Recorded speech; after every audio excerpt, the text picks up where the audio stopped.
সহ পঞ্চশীলাং ধাম্মাং ইয়াসামি অনুগহঙ্গাত্বা শিলাং দেতা মে বন্তে দ্বিতীয়ম্পে মায়াং বন্তে তিসরণনেনা সহ পঞ্চশীলাং ধাম্মাং ইয়াসামি অনুগহঙ্গাত্বা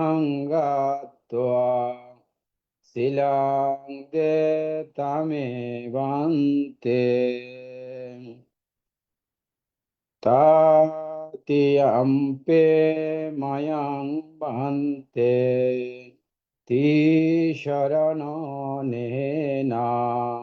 সহ পঞ্চশীলাং ধাম্মাং ইয়াসামি অনুগহঙ্গাত্বা শিলাং দেতামে বন্তে।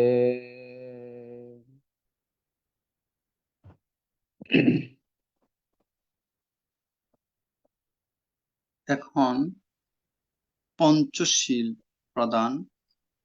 পঞ্চশীল সহ 10 মিনিট ভাবনা পরিচালনা করার জন্য পূজনীয় আশীর্বাদক ভান্তের পদমূলে বন্দনা জ্ঞাপন করছি। यमहं वदामि तं वदेतां।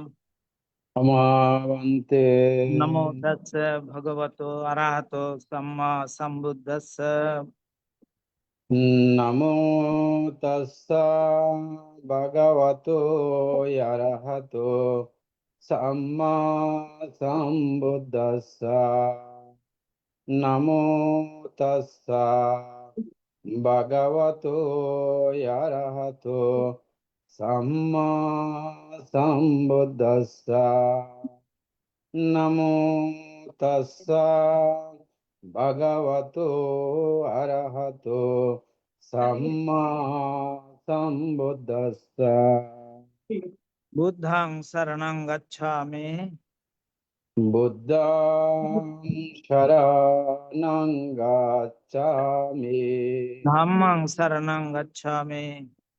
धम्मं शरणं गच्छामि। संघं शरणं गच्छामि। संघं शरणं गच्छामि। द्वितीयम्पि बुद्धं शरणं गच्छामि। द्वितीयम्पि बुद्धं शरणं गच्छामि। द्वितीयम्पि धम्मं शरणं गच्छामि। द्वितीयम्पि धम्मं शरणं गच्छामि। द्वितीयम्पि संघं शरणं गच्छामि। द्वितीयम्पि संघं शरणं गच्छामि। तृतीयम्पि बुद्धं शरणं गच्छामि।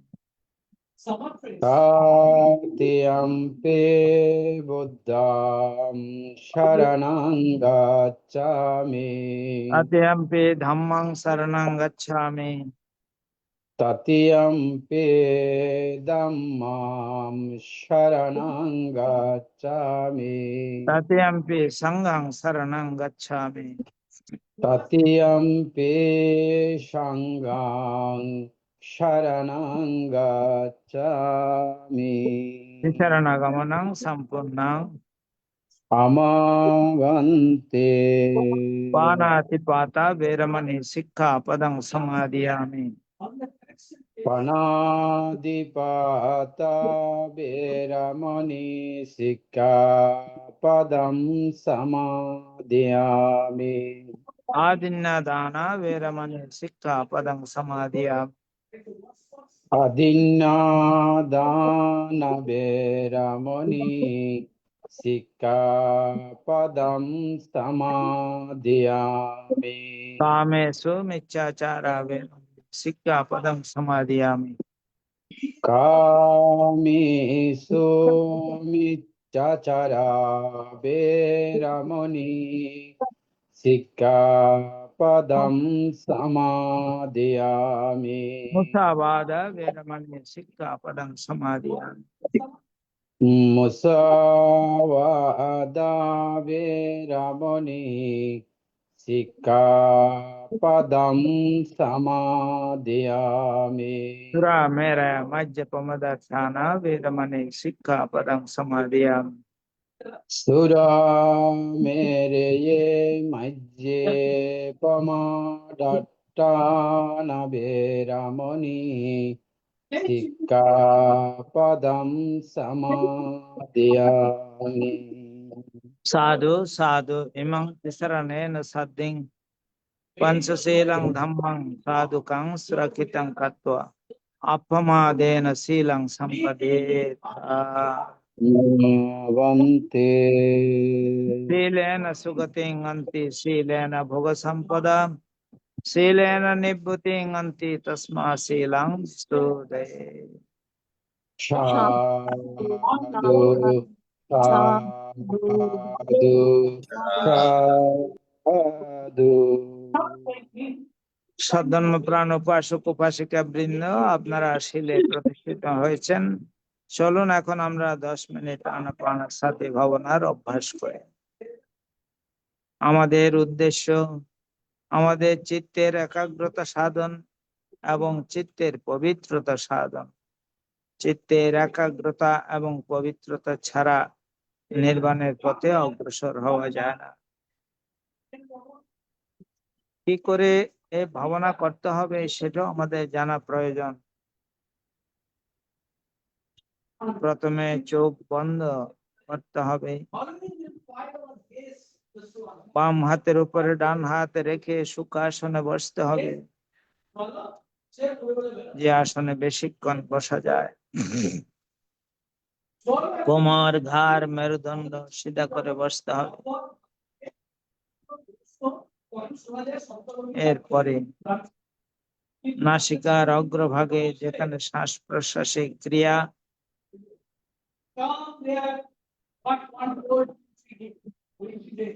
অনুভূত হচ্ছে সেখানে মনটাকে স্থাপন করতে হবে।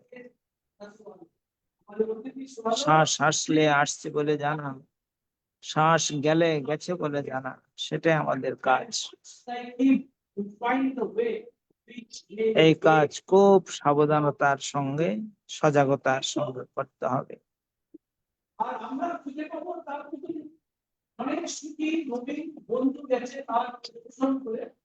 জন্মের পর থেকে এই শ্বাস প্রশ্বাসের ক্রিয়া চলছে, মৃত্যুর পূর্বক্ষণ পর্যন্ত এই শ্বাস প্রশ্বাসের ক্রিয়া চলতে থাকবে। কিন্তু আমরা কখনো এটাকে বিশেষভাবে দেখিনি। এখন আমরা বিশেষভাবে দেখব। শ্বাস আসলে আসছে বলে জানবো, শ্বাস গেলে গেছে বলে জানবো। ডান নাসিকা দিয়ে শ্বাস এলে ডান নাসিকা দিয়ে শ্বাস আসছে জানবো, ডান নাসিকা দিয়ে শ্বাস গেলে ডান নাসিকা দিয়ে শ্বাস যাচ্ছে জানবো। অনুরূপ ভাবে বাম নাসিকা দিয়ে শ্বাস এলে বাম নাসিকা দিয়ে শ্বাস আসছে জানবো, বাম নাসিকা দিয়ে শ্বাস গেলে বাম নাসিকা দিয়ে শ্বাস যাচ্ছে জানবো। উভয় নাসিকা দিয়ে শ্বাস এলে উভয় নাসিকা দিয়ে শ্বাস আসছে জানবো, উভয় নাসিকা দিয়ে শ্বাস গেলে উভয় নাসিকা দিয়ে শ্বাস যাচ্ছে জানবো। শ্বাস ছোট হয়ে এলে শ্বাস ছোট হয়ে আসছে জানবো, শ্বাস ছোট হয়ে গেলে শ্বাস ছোট হয়ে যাচ্ছে জানবো। অনুরূপ ভাবে শ্বাস বড় হয়ে এলে শ্বাস বড় হয়ে আসছে জানবো, শ্বাস বড় হয়ে গেলে শ্বাস বড় হয়ে যাচ্ছে জানবো। যখন যেভাবে শ্বাস আসছে আর যখন যেভাবে শ্বাস যাচ্ছে ঠিক সেইভাবে জানতে হবে। নিজের অজান্তে একটি শ্বাসও যেন ভিতরে প্রবেশ করতে না পারে। অনুরূপ ভাবে নিজের অজান্তে একটি শ্বাসও যেন বেরিয়ে যেতে না পারে। প্রত্যেকটি শ্বাস প্রশ্বাস জেনে জেনে নিতে হবে, জেনে জেনে ছাড়তে হবে। মনের স্বভাব বড়ই চঞ্চল, বড়ই চপল। কখনো অতীতের দিকে, আবার কখনো ভবিষ্যতের পরিকল্পনায় চলে যায়। সকল অবস্থাতে খুব শান্তভাবে জানতে হবে মনটাকে যে কাজ দিয়েছিলাম সে কাজে তো নাই, সেটা জানার সঙ্গে সঙ্গে মন তার নিজের কাজে চলে আসবে। এইভাবে বারবার মন চলে যাবে, বারবার শান্ত ভাবে নিয়ে আসতে হবে। এইভাবে কিছুক্ষণ চলার পরে ধীরে ধীরে মন অনেকটা শান্ত হয়ে যাবে।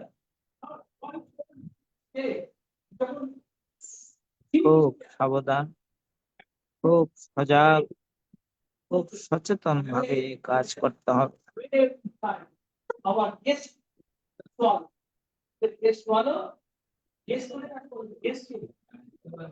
যারা যথাযথভাবে এই শ্বাস প্রশ্বাসিক ক্রিয়াকে জানতে পারে, সফলতা তাদের আসবে, সফলতা আসবে।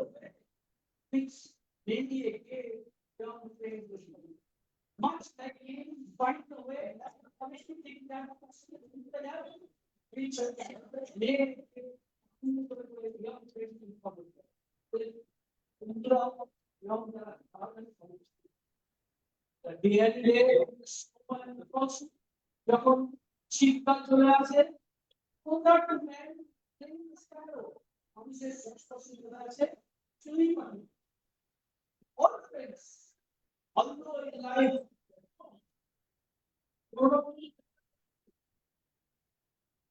separate হয়ে গেছে, their hearts to all live on them, তাদের হৃদয় আমাদের প্রতি সংকীর্ণিত হয়, চলে গেছে, সংকীর্ণিত হয়। their hearts to us Hridoy never হয়। Give to the Lord, give to the faith, আমাকে পাখি দাও, আমাকে বন্ধু দাও, will sing in person, will love in song।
भवतो सर्वमङ्गलं रक्षन्तु सर्वदेवतां सर्वा बुद्धानुभावेन सदा सत्ये भवन्तु ते भवतो सर्वमङ्गलं रक्षन्तु सर्वदेवतां सर्वा धर्मानुभावेन सदा सत्ये भवन्तु ते भवतो सर्वमङ्गलं रक्षन्तु सर्वदेवतां सर्वा सङ्घानुभावेन सदा सत्ये भवन्तु ते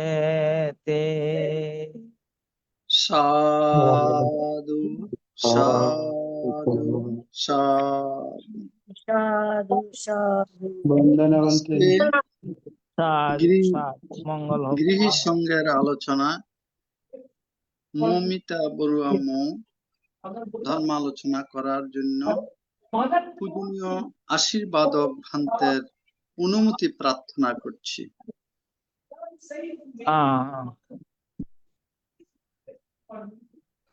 ওনার সুন্দর ধর্ম দেশনা শোনার জন্য সবাই অপেক্ষা করছে।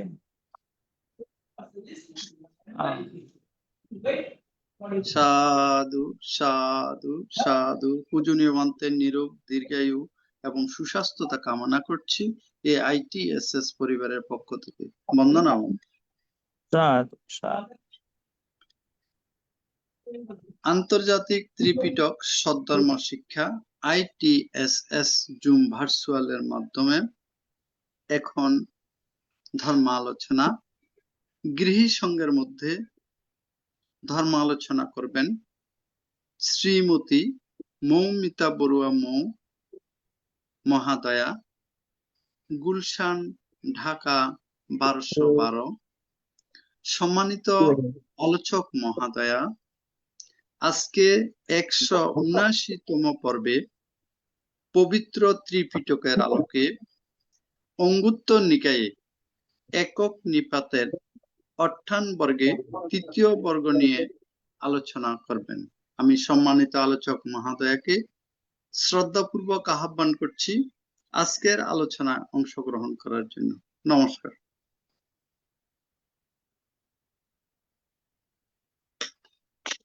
নরোত্তম শ্রেষ্ঠ মহাকারণী তথাগত অরহৎ সম্যক সমুদ্রের পাদমূলে বন্দনা। আদিতে কল্যাণ, মধ্যে কল্যাণ, পর্যবসানে কল্যাণ, নির্বাণ প্রদায়ী সেই ধর্ম বিনয়কে বন্দনা। তথাগত অরহৎ সম্যক সমুদ্র কর্তৃক সুপ্রতিষ্ঠিত সুসংঘটিত সংঘকে বন্দনা নিবেদন করছি। বন্দনা নিবেদন করছি ITSS পেজের আশীর্বাদক ভান্তে পূজনীয় ভারতের ষষ্ঠ সংঘরাজ ভান্তেকে বন্দনা নিবেদন করছি। ITSS পেজের শ্রদ্ধেয় উপদেষ্টা ভান্তেকে এবং সংশ্লিষ্ট সকল ভিক্ষু সংঘ এবং শ্রামণ সংঘকে বন্দনা নিবেদন করছি। আপনাদের সবাইকে জানাই প্রণাম, নমস্কার। আজকের ত্রিপিটক পাঠের পর্বে সবাইকে জানাই স্বাগত। পাঠ করছি সূত্র পিটকের অঙ্গুত্তর নিকায়ের প্রথম নিপাত। অঙ্গুত্তর নিকায়ে 3টি নিপাত আছে। আমরা এখনো প্রথম নিপাতে আছি, অট্ঠান বর্গের। আজকে পাঠ করব তৃতীয় বর্গ। অট্ঠান মানে হচ্ছে অসম্ভব। অর্থাৎ মানে অসম্ভব। তো কি কি ভগবান বলেছেন যে এটা সম্ভব না, এটা সম্ভব না, এই বিষয়গুলো, এই ধরনের বিষয়গুলো এই বর্গের মধ্যে যুক্ত হয়েছে। তো আজকে তৃতীয় বর্গে প্রথমেই আছে, হে ভিক্ষুগণ, ইহা অসম্ভব কায়দারে কৃত উত্তম কাজের ফল কিছুতেই নিরানন্দজনক, অপ্রিয়, অমনোজ্ঞ হইতে পারে না। ভিক্ষুগণ, ইহার ফল আনন্দজনক, প্রিয়, মনোজ্ঞই হইবে। অর্থাৎ কায়দারে বলতে আপনি কায়দারা, আপনার দেহ দ্বারা যত কুশল কর্ম করেন, উত্তম কাজ, কুশল কাজ, উত্তম কাজ, সকল কাজের ফল কখনো আপনার মনে হবে যে কখনো নিরানন্দজনক হবে না, অর্থাৎ কখনো দুঃখের কারণ হবে না, দুঃখময় হবে না, আনন্দজনক হবে। হ্যাঁ, অপ্রিয় হবে না, প্রিয় হবে, অমনোজ্ঞ হবে না, মনোজ্ঞই হবে। আচ্ছা, যদি আপনি যদি এখন স্মরণ করেন যে আপনি ছোটকালে যখন গ্রামে ছিলেন তখন প্রতিদিন বিহারে গিয়ে সকালবেলা আগে পানি তুলতেন, বুদ্ধকে পানি তুলতেন, ঘট তুলতেন, তো ঘট পরিষ্কার করতেন, পুকুরে গিয়ে পানি নিতেন, তারপর পানি নিয়ে বন্দনা করতেন, তার বোধিবৃক্ষের গোড়া ঝাড়ু দিতেন, বিহার ঝাড়ু দিতেন, মনে করেন। এগুলো যদি আপনি মনে করেন, এটা কি আপনার দুঃখ উৎপন্ন করবে না সুখ উৎপন্ন করবে? হ্যাঁ, এটা কি আপনাকে আনন্দ দেবে না দুঃখ দিবে? এটা কি মনজ্ঞ? আপনার মন খুশি হবে নাকি এটা আপনাকে শোক এনে দিবে? তা তো না, এটা তো একটা প্রিয় স্মৃতি যে আমি বন্দনা করতাম, কায়িক ভাবে আমি এই এই কুশল কর্ম করেছি, এটা কায়িক। তো আপনি এটা বলতে পারবেন যে শুধু ছোটবেলার কথা না, এ পর্যন্ত আমি যখনই বিহারে যাই, আমি বিহার মানে পরিষ্কার করি, সেবা করি, সেবকের মতো, উপাসিকার মতো, উপাসকের মতো। আমি ভান্তেদের সোয়াইং রেঁধে খাওয়াই, যখন সোয়াইং ফাং করি আমরা তখন, অথবা ছেলেরা এটা মনে করবেন যে অনুষ্ঠান আদি বা যে কোনো সময় আমরা ভান্তে পূজনীয় ভান্তে, বয়স্ক ভান্তের সেবা করেন, পা টিপে দেন, অসুস্থ হলে সেবা করেন। অনেকে হয়তো শ্রামণ হয়েছিলেন, শ্রামণ হয়েও সেবা করেছেন। অনেক রকম অভিজ্ঞতা থাকতে পারে না কুশল কর্মের। তো কুশল কর্ম এটা সহজ বোঝাটা, এই জন্য এই উদাহরণগুলো দিচ্ছি। কায়িক ভাবে তো শুধুমাত্র ধর্মীয় ভাবে হয় না, কায়িক ভাবে অনেক রকম কুশল কর্ম হয়। ধরেন আপনি কোনো প্রাণী বিপদে পড়েছে, মারা যাচ্ছে, মানে মারা যাবে, আপনি ওকে বাঁচালেন। সামান্য মনে করেন পানিতে পিঁপড়া পড়েছে, আপনি পিঁপড়াটাকে তুলে দিলেন, তো প্রাণ প্রাণ বাঁচিয়েছেন, আপনি প্রাণ রক্ষা করেছেন। তো এরকম অনেক রকম কুশল কর্ম থাকতে পারে যেটা আপনি কায় দ্বারা করেন। আপনি কায় দ্বারা কোনো মানুষকেও বাঁচাতে পারেন, কোনো প্রাণীকে বাঁচাতে পারেন।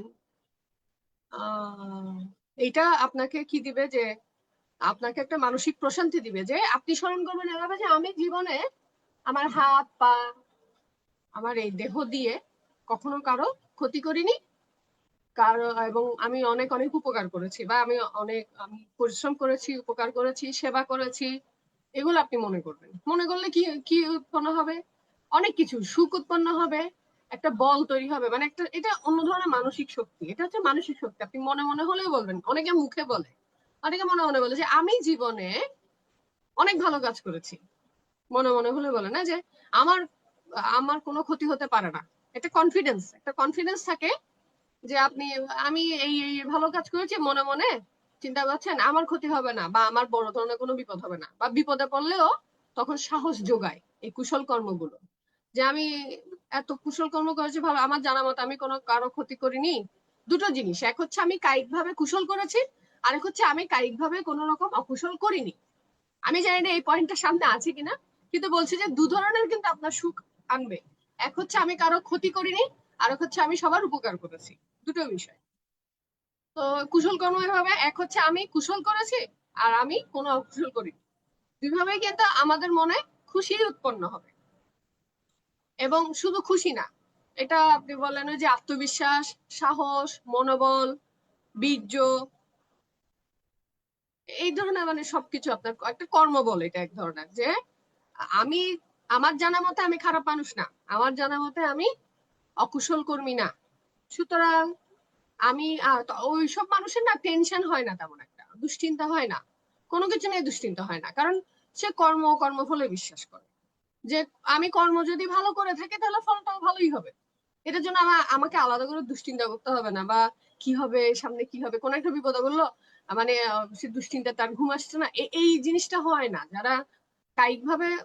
অবশ্যই কায়িক, বাচনিক, মানসিক সবগুলোর ক্ষেত্রেই সেম, একবারে বলে দিচ্ছি সব এক জায়গায় চলে আসছে। বাট এটা আপনি কায় মনোবাক্যে যেভাবেই কুশল কর্ম করেন না কেন, কুশল কর্ম করলে আপনার মধ্যে এই এই আত্মবিশ্বাসটা থাকে, মনোবল থাকে, ওনাদের রোগ ব্যাধি কম হয়। রোগ ব্যাধি কম হয় ওই কারণে, কারণ মানুষের না দুশ্চিন্তাতেই বেশিরভাগ রোগ ব্যাধি হয়। মানসিক ভাবে দুর্বল হলে তার রোগ বেশি হয়, মানসিক ভাবে দুর্বল হলে সে শারীরিক ভাবে দুর্বল হয়ে যায়, মানসিক ভাবে শক্তিশালী হলে শারীরিক ভাবে তার মধ্যে সেই শক্তিটা না থাকলেও মনোবলের কারণে সে টিকে থাকতে পারে। যেমন আমাদের মেয়েরা, আমাদের ওভাবে শারীরিক শক্তি না থাকলে আমাদের মানসিক শক্তি তুলনামূলক ছেলেদের চেয়ে একটু একটু হলেও বেশি। তো যার কারণে মনোবলের কারণে আমাদের মায়েরা যতই শারীরিক কষ্টে দুঃখে থাকুক না কেন, বয়সের কারণে তো মেয়েরা খুব দ্রুত তাদের অসুখ বিসুখ ধরে যায়, কিন্তু তারা তারপরও টিকে থাকে। ওই যে তেলাপোকা টিকিয়ে থাকে, ও অতিকায় হস্তি বিলুপ্ত হয়, ঠিক তেমন মায়েরা কিন্তু ঠিকই টিকে থাকে অনেক ব্যথা বেদনার মধ্যেও। অনেক অল্প বয়সে ব্যথা বেদনা ধরে যায়, তারপরেও ওনারা পারিবারিক পরিবারের সকল দায়িত্ব পালন করছে সেই ব্যথা বেদনা নিয়ে। এটা হচ্ছে তার মনোবল থেকে আসে। তো এরকম কুশল কর্মের মনোবল এমন একটা জিনিস যে আপনাকে কখনো ভেঙে পড়তে দেবে না, আপনার কখনো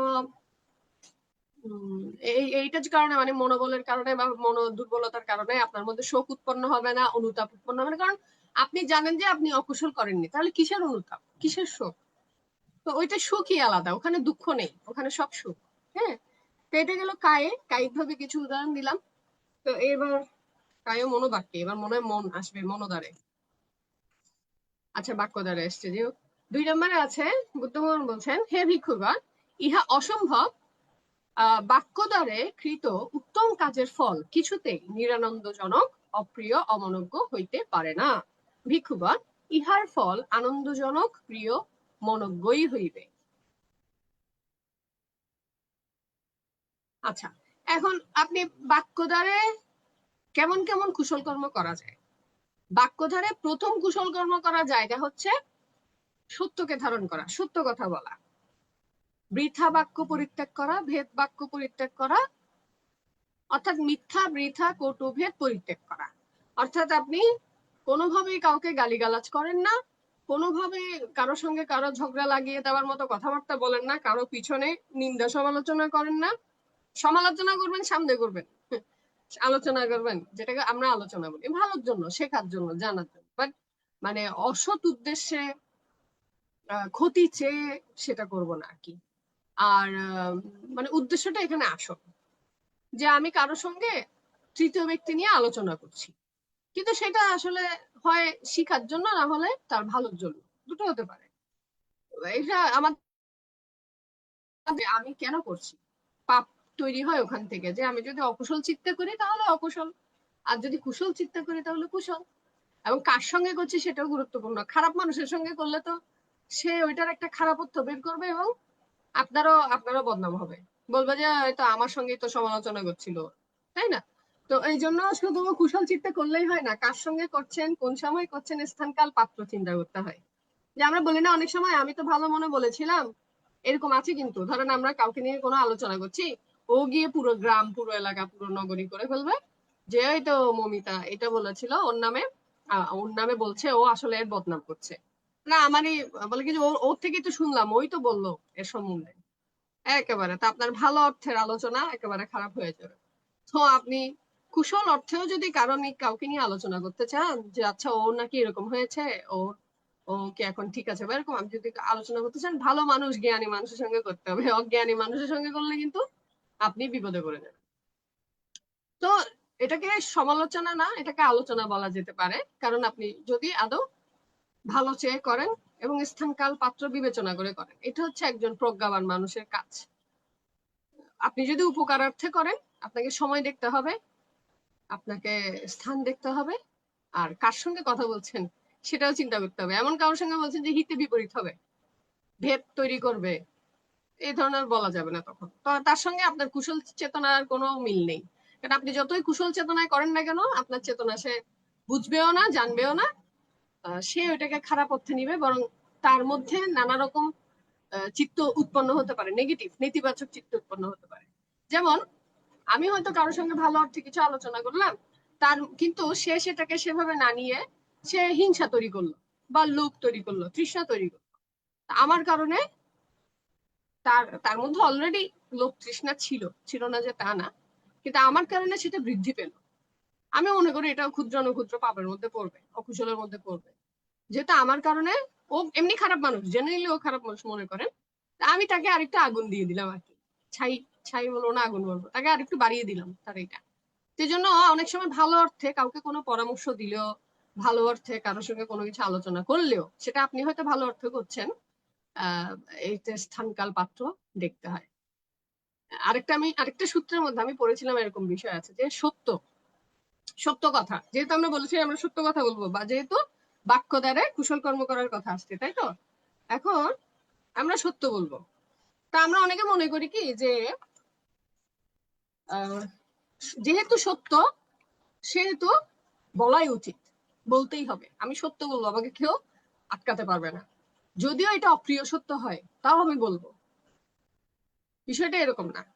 আবার আপনাকে যেতে হবে স্থান কাল পাত্র, প্রয়োজনীয়তা।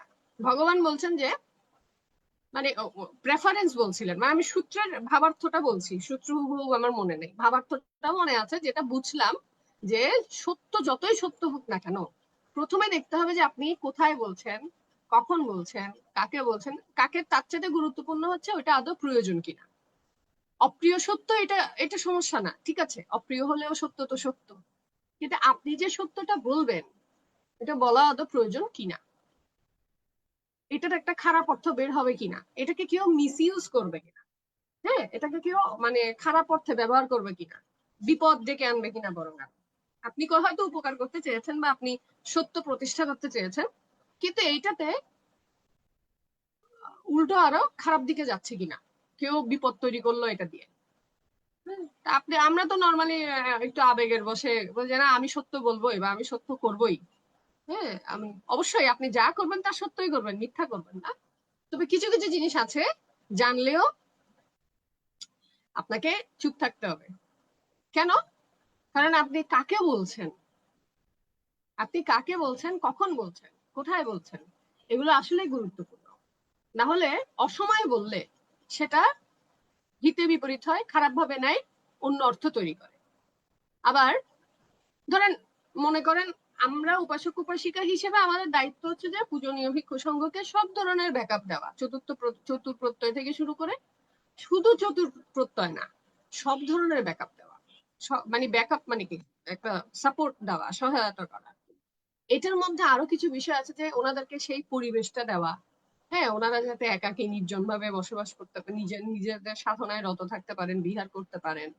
তার মধ্যে এরকমও আছে যে ছোট ছোট ভুল ধরেন আপনি দেখলেন, এখন আপনি যদি ভান্তের ভালো চান আপনি ওনাকে সরাসরি বলবেন না। এখন আপনি যদি ভালো চান, আপনি বললেন যে আপনি ভালো চান এবং এটা সত্য, ঠিক আছে, এবং এটা অপ্রিয়, কিন্তু আপনি এটা ঢাক ঢোল পিটায় 10 জনের সামনে ঘোষণা করে বললেন, এটা তো আপনি ভালো করার জন্য মঙ্গল কামনায় বলেন নাই আসলে। কারণ মঙ্গল কামনায় বললে আমরা সাধারণত কি করি, যার সমস্যা তাকে বলি। যেমন আমাদের পরিবার, মানে নর্মালি কি হয় যে দেখেন ভান্তের মধ্যে কোনো সমস্যা দেখা দিলে মানুষ ফেসবুকে পোস্ট দেয়। আমি একবার এরকম লেখা লিখেছিলাম যে প্র্যাকটিক্যালি চিন্তা করেন, আমার বাসায় আমার ভাইয়ের যদি কোনো সমস্যা আমি দেখি, তার কোনো রকম ভুল দেখি, পাপ দেখি, ওই ফেসবুকে পোস্ট দিয়ে সবাইকে জানিয়ে দিব, এটা আমার পরিবারের বদনাম না? তাহলে আমি কি করব? বা আমি পোস্ট দিলে কি ওটা খুব ভালো হবে, আমার ভাই কি ওটা খুব ভালোভাবে নিবে, বা সে কি নিজেকে পরিবর্তন করবে? সে কি, সে তো উল্টো তার মানে আঘাত করবে, তাই না? আমার ভাই বলবে যে আমার বোন দেখে সবাইকে বলে বেড়াচ্ছে, হ্যাঁ, তা ও তো আমার ভালো চায় না, তো ওই হিতে বিপরীত হবে, সে আমার কথা শুনবে না, বরং সে আমার নাগালের বাইরে চলে যাবে, একেবারে অভিমান টভিমান করে একেবারে ছাড়াছাড়ি, ধরে সম্পর্ক নষ্ট হবে। কিন্তু সে কিন্তু পরিবর্তন হবে না, তার কোনো উপকার হবে না, কোনো অবস্থার কোনো পরিবর্তন হলো না, কিন্তু আমি কিন্তু অপ্রিয় সত্য কথা বলেছি যে আমার ভাই এই দোষটা করেছে, আমি অপ্রিয় সত্য বলেছি, কিন্তু দিন শেষে কোনো উপকারে আসলো না। তো আপনি বলবেন যে না আমি তো সত্য বলেছি, এটা তো বাক্য দ্বারা কুশল, এটা কুশল না। কারণ ওই যে গুরুত্বপূর্ণ হচ্ছে আপনি কোথায় বলছেন, কাকে বলছেন, কখন বলছেন। তা আপনি যদি ভালো অর্থে বলেন, তার মঙ্গল চেয়ে বলেন, তাহলে তো যেইভাবে করলে তার পরিবর্তন আসবে, এই জিনিসটার ঘটনাটার পরিবর্তন হবে, সংশোধন হবে, আপনি সেভাবে করবেন। তো আমি যদি আমার ভাইয়েরটা যদি সবাইকে ঢাকঢোল পিটিয়ে না বলি, তাহলে আমি পূজনীয় ভান্তেরটা বলবো কিভাবে? ওটা তো আরো বেশি ডেঞ্জারাস। ভাই তো আমার পরিবার, আমার কন্ট্রোলে থাকে, আর এইটা তো পুরো, উনি শুধু আমার একার না, উনি সমাজের। তখন সমাজ কে কেমন মানুষ আমরা বিভিন্ন রকম, সবাই এখন দোষ ধরতে ব্যস্ত, কে কেমন কোন অর্থে নিবে, কেউ পজিটিভলি নিবে, কেউ নেগেটিভ নিবে, কেউ ছাড় দিবে, বলবে আচ্ছা ঠিক আছে এগুলো ছোট ছোট ভুল হয়, কেউ বলবে না খবরদার হবে না, ওনাকে রাখা যাবে না এরকম। তাহলে এটা কি আমার কারণে কি হচ্ছে, ওই যারা দোদুল্যমান মানে হালকা শ্রদ্ধা পাতলা শ্রদ্ধা যাদের, যে আমি সবসময় একটা কথা বলি, যাদের শ্রদ্ধা বীর্য দোদুল্যমান আছে নেই অল্প আছে জেনে আছে ভালো মতো জানে না, জেনে জেনে পুণ্য করে না, জেনে কুশল করে না, দেখা দেখি করে, শুনে শুনে করে, লজ্জায় পড়ে করে, যারা কুশল কর্ম অর্থ বুঝে করে না এমনি প্রথাগত ভাবে করে, তাদের শ্রদ্ধা কমে যাবে, শ্রদ্ধা ঘৃণায় পরিণত হবে, শ্রদ্ধা অশ্রদ্ধায় পরিণত হবে, তারা ছিটকে পড়বে। বা আমাদের সমাজের ধরেন 20% মানুষ, বৌদ্ধ সমাজে 20% মানুষ মনে করে যে বর্তমানে ভিক্ষু সংঘ বিনয় পালন করছে না, ভালোভাবে চলছে না, তাহলে আমি বিহারে কেন যাব, বা আমি কেন আমি দাতা হব, বা আমি কেন দান করব, হ্যাঁ ভান্তে তো বিনয় পালন করছেন না। এটা তো একটা এভারেজ মতামত, কিন্তু এইটা যদি আমি এখন এইটাকে স্টাবলিশ করি, এটাকে বৃদ্ধি করি, তাহলে যেই সব ভিক্ষু সঠিকভাবে বিনয় পালন করছে, পাহাড়ে নির্জনে আছে, অথবা আমাদের ইয়ার মধ্যে যারা যারা বিনয় পালন, একেবারে যে কেউ করছে না তা তো না, কিন্তু যারা করছে, তাহলে তাদের রাস্তাটাও বন্ধ হয়ে যায়, তাদের সুবিধা সুযোগ সুবিধাও বন্ধ হয়ে যায়। হ্যাঁ, তো এই আর যারা শ্রদ্ধা অল্প শ্রদ্ধা ছিল, তাদের যে অশ্রদ্ধা উৎপন্ন হলো, তাহলে তারাও কুশল কর্ম থেকে বঞ্চিত হলো, তারা দান করবে না, তারা দানে আসবে না, তারা ধর্ম কথা শুনবে না, তারা পঞ্চশীল পালন করবে না, তারা ধর্মচর্চা করবে না। তো আমার একটা ভুলের কারণে, যে আমি বুঝে শুনে করলাম না, আমি ফেসবুকে পোস্ট দিয়ে দিলাম অমুক বান্তা এটা করেছে, বা সব বান্তারা এরকম করে, ভান্তাদের বিরুদ্ধে পোস্ট দিয়ে দিলাম, সে মনে করছে যে সে সেটাকে সংশোধন করছে, ভান্তা সেটা দেখে সংশোধন হয়ে যাবে, কখনোই হবে না, হিতে বিপরীত হবে, সাধারণ বিষয়। তো এভাবে হলে সেটা হয় না, আর যার হওয়ার তার এমনি হয়, প্রথম কথা। তা আপনি যদি পার্সোনালি বলে তার মধ্যে সেই বিবেক সংবেগ উৎপন্ন করে পরিবর্তন করতে পারেন, হয় হবে, না হলে না হবে। কিন্তু ওনার জন্য আর বাকি যারা ভালো আছে তাদেরকে নিরুৎসাহিত করা, তাদের পথ বন্ধ করে দেওয়া, আবার যাদের পাতলা শ্রদ্ধা, মানে পাতলা শ্রদ্ধা বললে কিছু আমার একটা ঘটনা আছে আলাদা আরেকটা পাতলা শ্রদ্ধা নিয়ে। পাতলা শ্রদ্ধা আমি তাদেরকে বলেছি যারা জানে না আসলে সে কিভাবে কেন পুণ্য করছে, মানে জ্ঞানগত গুণগত না, ওই উপরে উপরে প্রথাগত ভাবে কুশল কর্ম করে, না বুঝে করে, এমনি দেখা দেখি করে, তো জ্ঞানগত করে না। এই যে ধরেন, আচ্ছা উদাহরণ না দিয়ে, পাতলা শ্রদ্ধা মানে হালকা, মানে যেটা দোদুল্যমান, যেটা বেশিক্ষণ স্থায়ী হয় না, অস্থায়ী, হ্যাঁ যে শ্রদ্ধাটা। তো ওরা তো হ্যাঁ সবাই বলছে বিনয় পালন করে না, ভান্তার এই সমস্যা এই সমস্যা, বর্তমানে কোনো ভান্তা ভালো না, আমি এখন থেকে দান করব না, আমি এখন থেকে বন্দনা করব না, বা আমি এখান থেকে পুণ্যকর্ম করবো না, কি লাভ কি হবে এগুলো করে, বুদ্ধ তো নেই, বুদ্ধ শিষ্যরা তো ভালো মতো পালন করছে না, মনে হয় যেন ওনারা চাকরি করছে। আপনার যদি এতই মনে হয়, আপনি বৃহত্যাগ করে আপনি ভান পেয়ে যান, তারপর আপনি ভালো মতো পালন করেন, দেখেন কয়টা পারেন, একটা নর্মাল বিষয়। আমি এটা বলছি না যে একেবারেই সম্ভব না, আমি বলতে চাচ্ছি যে করতে গেলে বোঝা যায় কার কতটুকু সম্ভব অসম্ভব, যার যার জায়গা থেকে সে চেষ্টা করবে, করলে করবে না করলে নেই, একেবারে ছাড়া ছাড়া, যেখানে ভগবানই ছেড়ে দিয়ে গেছেন সেখানে আমি কি। তো এখন বিষয়টা হচ্ছে, তো আমি এমন একটা ঘটনা ঘটালাম যার কারণে ওই পাতলা শ্রদ্ধা যাদের আছে তাদেরও শ্রদ্ধা উঠে গেল, তারাও কুশল কর্ম করা বন্ধ করে দিল, আমার আমার আমার শাসন সদ্ধর্মেরও কিছু ক্ষতি হয়ে গেল, ওই যে পাতলা শ্রদ্ধা গুলো ঝরে গেছে।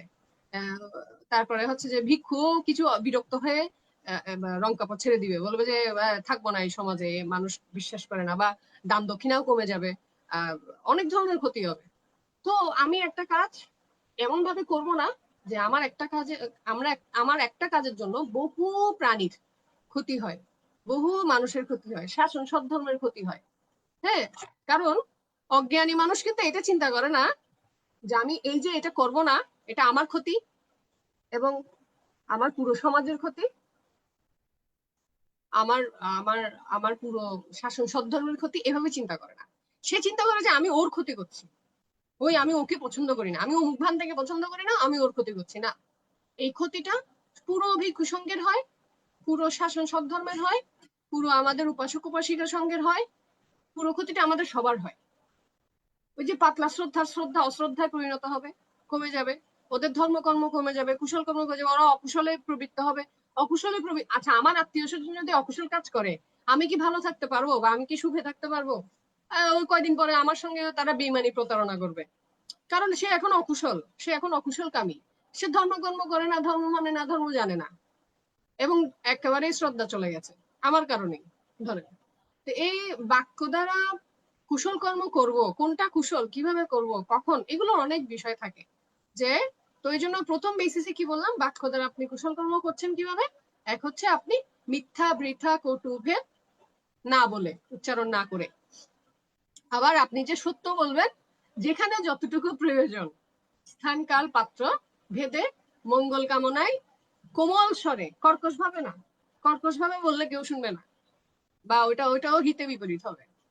তারপর হচ্ছে যে মঙ্গল কামনায়, এমন হতে পারে যে আপনি হিংসা, আপনি সত্য বলছেন কিন্তু আপনি মূলত অপমান করার জন্য, হেয় করার জন্য বলছেন, আছে না?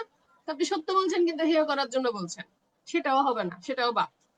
তো বলছে সত্য বললেই হয় না, সত্যটা আপনি কি হেয় করার জন্য বলছেন, কর্কশ স্বরে বলছেন, কিভাবে বলছেন, কোথায় বলছেন, কেন বলছেন। আপনি যদি মানে যে সত্য বলবো আমি, অপ্রিয় হলেও বলবো, ঠিক আছে, এটা যদি অপ্রয়োজনীয় হয় তাহলে সেটা বৃথা বাক্যে চলে যায়। অপ্রয়োজনীয়, অপ্রয়োজনীয় মানে মানে এখন এটার কোনো মূল্য নেই, এটা জানলেও কিছু হবে না, না জানলেও কিছু হবে না, এটা ম্যাটার করে না, এই জন্য এটা অপ্রয়োজনীয়। তো অপ্রয়োজনীয় হলে এটা বৃথা বাক্য হয়ে যাচ্ছে, তাই না?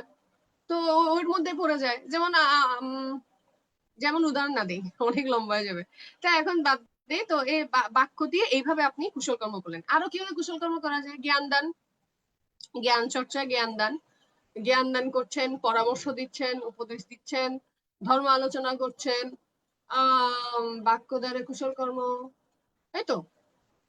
কারো কোনো একটা বিপদ আপদ দেখলে, অন্তরায় দেখলে সাহস দিচ্ছেন,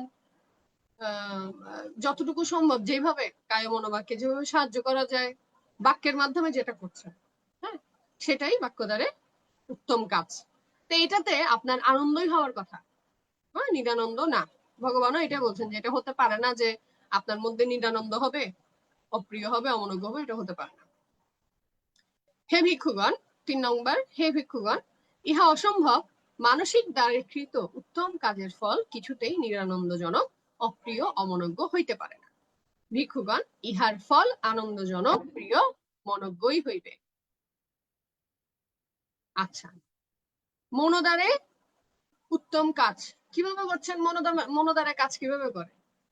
মূলত এটা মৈত্রী, করুণা, মুদিত উপেক্ষা। আর যে কোনো কাজ বাক্য দ্বারে করেন অথবা কায় দ্বারে করেন, প্রথমে আপনি মনোদ্বারেই করেন মূলত। মানে প্রথমে আমরা মনে মনে সেটাকে চিন্তা করি, আমি এটা করব, আমি এটা করব না, আমি এটা বলবো, আমি এটা বলবো না, কোনটা বলবো, কোনটা বলবো না, আমি এই কাজটা করব, আমি বিহারে ঝাড়ু দিব, এটা আমি মনে মনে আগে চিন্তা করি। হ্যাঁ, এটা মনোদ্বারেই হয়। তো মনোদ্বারে আপনি কুশল কর্ম করছেন, আবার মনোদ্বারে আপনি মৈত্রী ধারণ করছেন। মৈত্রীটা আপনাকে মনে মনে আগে ধারণ করতে হয় যে ওর মঙ্গল হোক, ওর মঙ্গল হোক, এর মঙ্গল হোক, আমার মঙ্গল হোক, আমি, আমার সকল শিক্ষাগুরু, মা বাবা, ভাই বোন, আত্মীয় স্বজন, বন্ধু বান্ধব, পরিচিত অপরিচিত, জ্ঞাতি অজ্ঞাতি, মধ্যস্থতাকারী, শত্রু, আহাং আবের হোমি, আব্বাবাজ্য হোমি, যেগুলো আছে আর কি। তো তো এই যে সবার আপনি মঙ্গল কামনা করছেন, এটা মনে মনেই করছেন, ভাবনায় বসলে মনে মনে করছেন। করুণামুদিতা তো আছেই, করুণামুদিতা বাক্যের মাধ্যমে করা যায়, মৈত্রীও মুখে প্রদর্শন করা যায়, কেমন আছেন, ভালো থাকেন, আপনার জন্য পুণ্যদান করি, এগুলো বাক্য দ্বারে করে, মনে মনেও করে, মনে মনে আমার জন্য আশীর্বাদ করিয়েন, পুণ্যদান করিয়েন, এটা। আচ্ছা,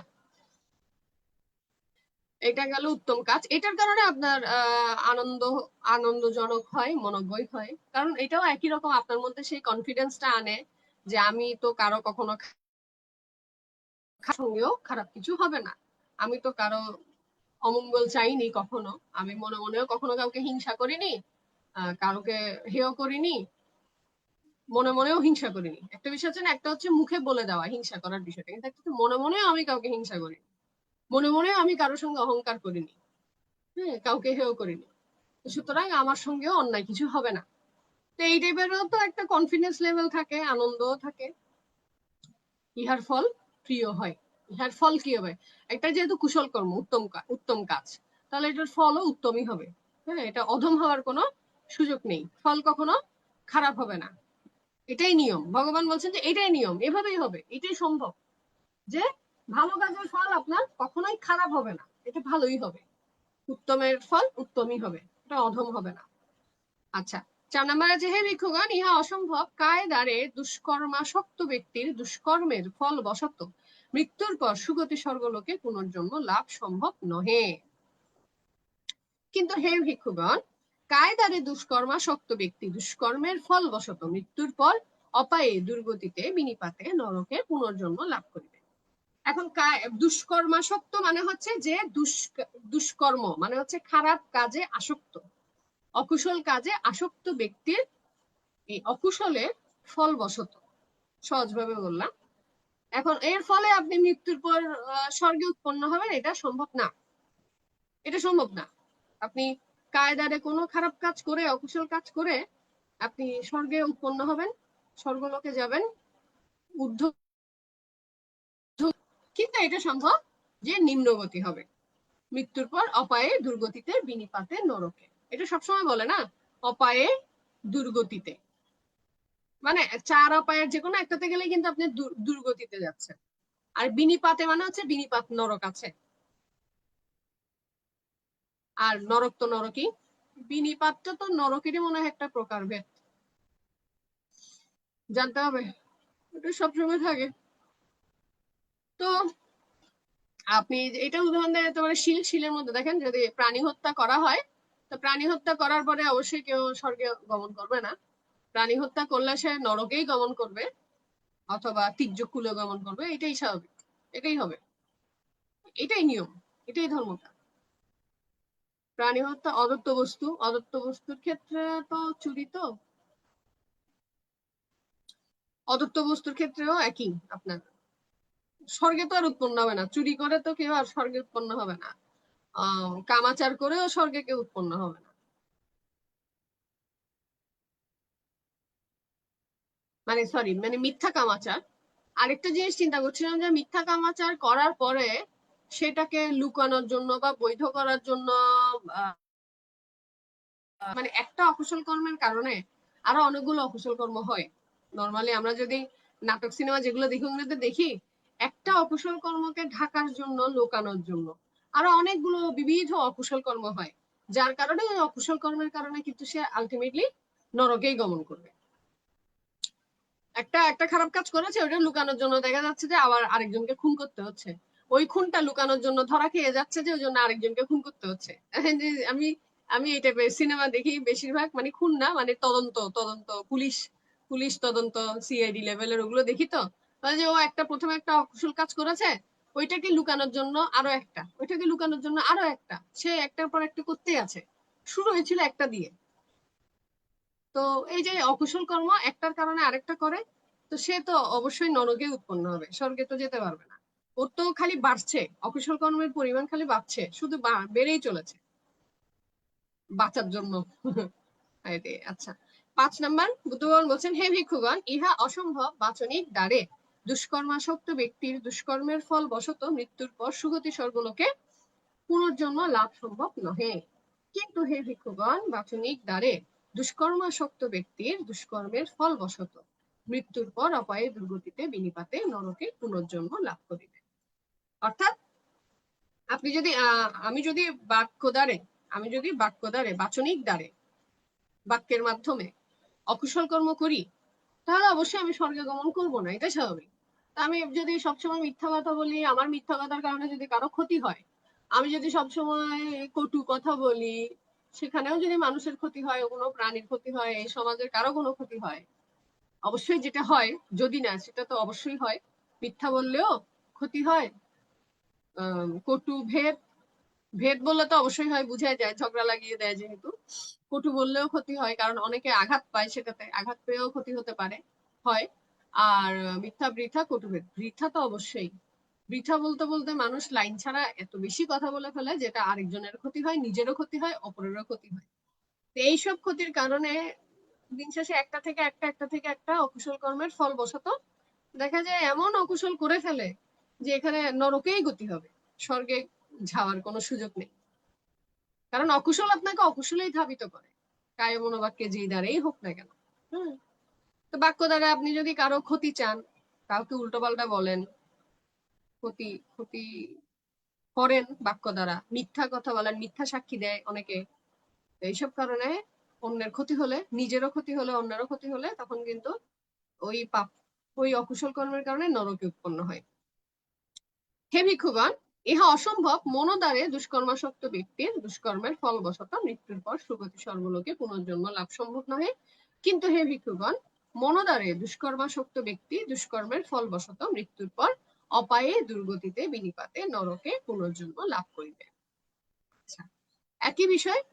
আপনি ওই যে মনোদ্বারে আপনি একটা অকুশল কর্ম করার পরেই আপনি সেটাকে এস্টাবলিশ করার জন্য কায়ে অথবা বাক্যে সেই কাজটা করবেন। যে কোনো কাজ আমরা যখন পরিকল্পনা করি সেটা মনে মনে করি, তখন সেটা মনোদ্বারে অকুশল।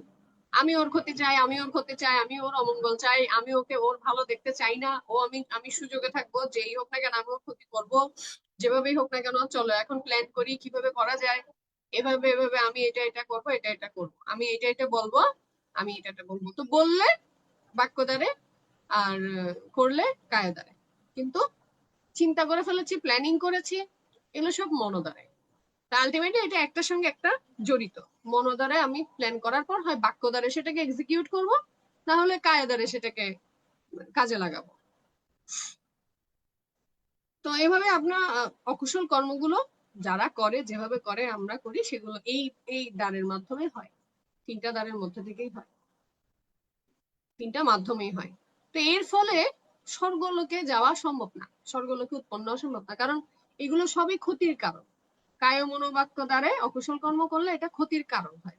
ক্ষতি হলে, আমার কারণে যদি কারো কোনো ক্ষতি হয়, কারো কোনো দুঃখ উৎপন্ন হয়, আমি যদি কারো দুঃখের কারণ হই, আমারও সুখের কারণ হওয়ার কোনো সম্ভাবনা নেই।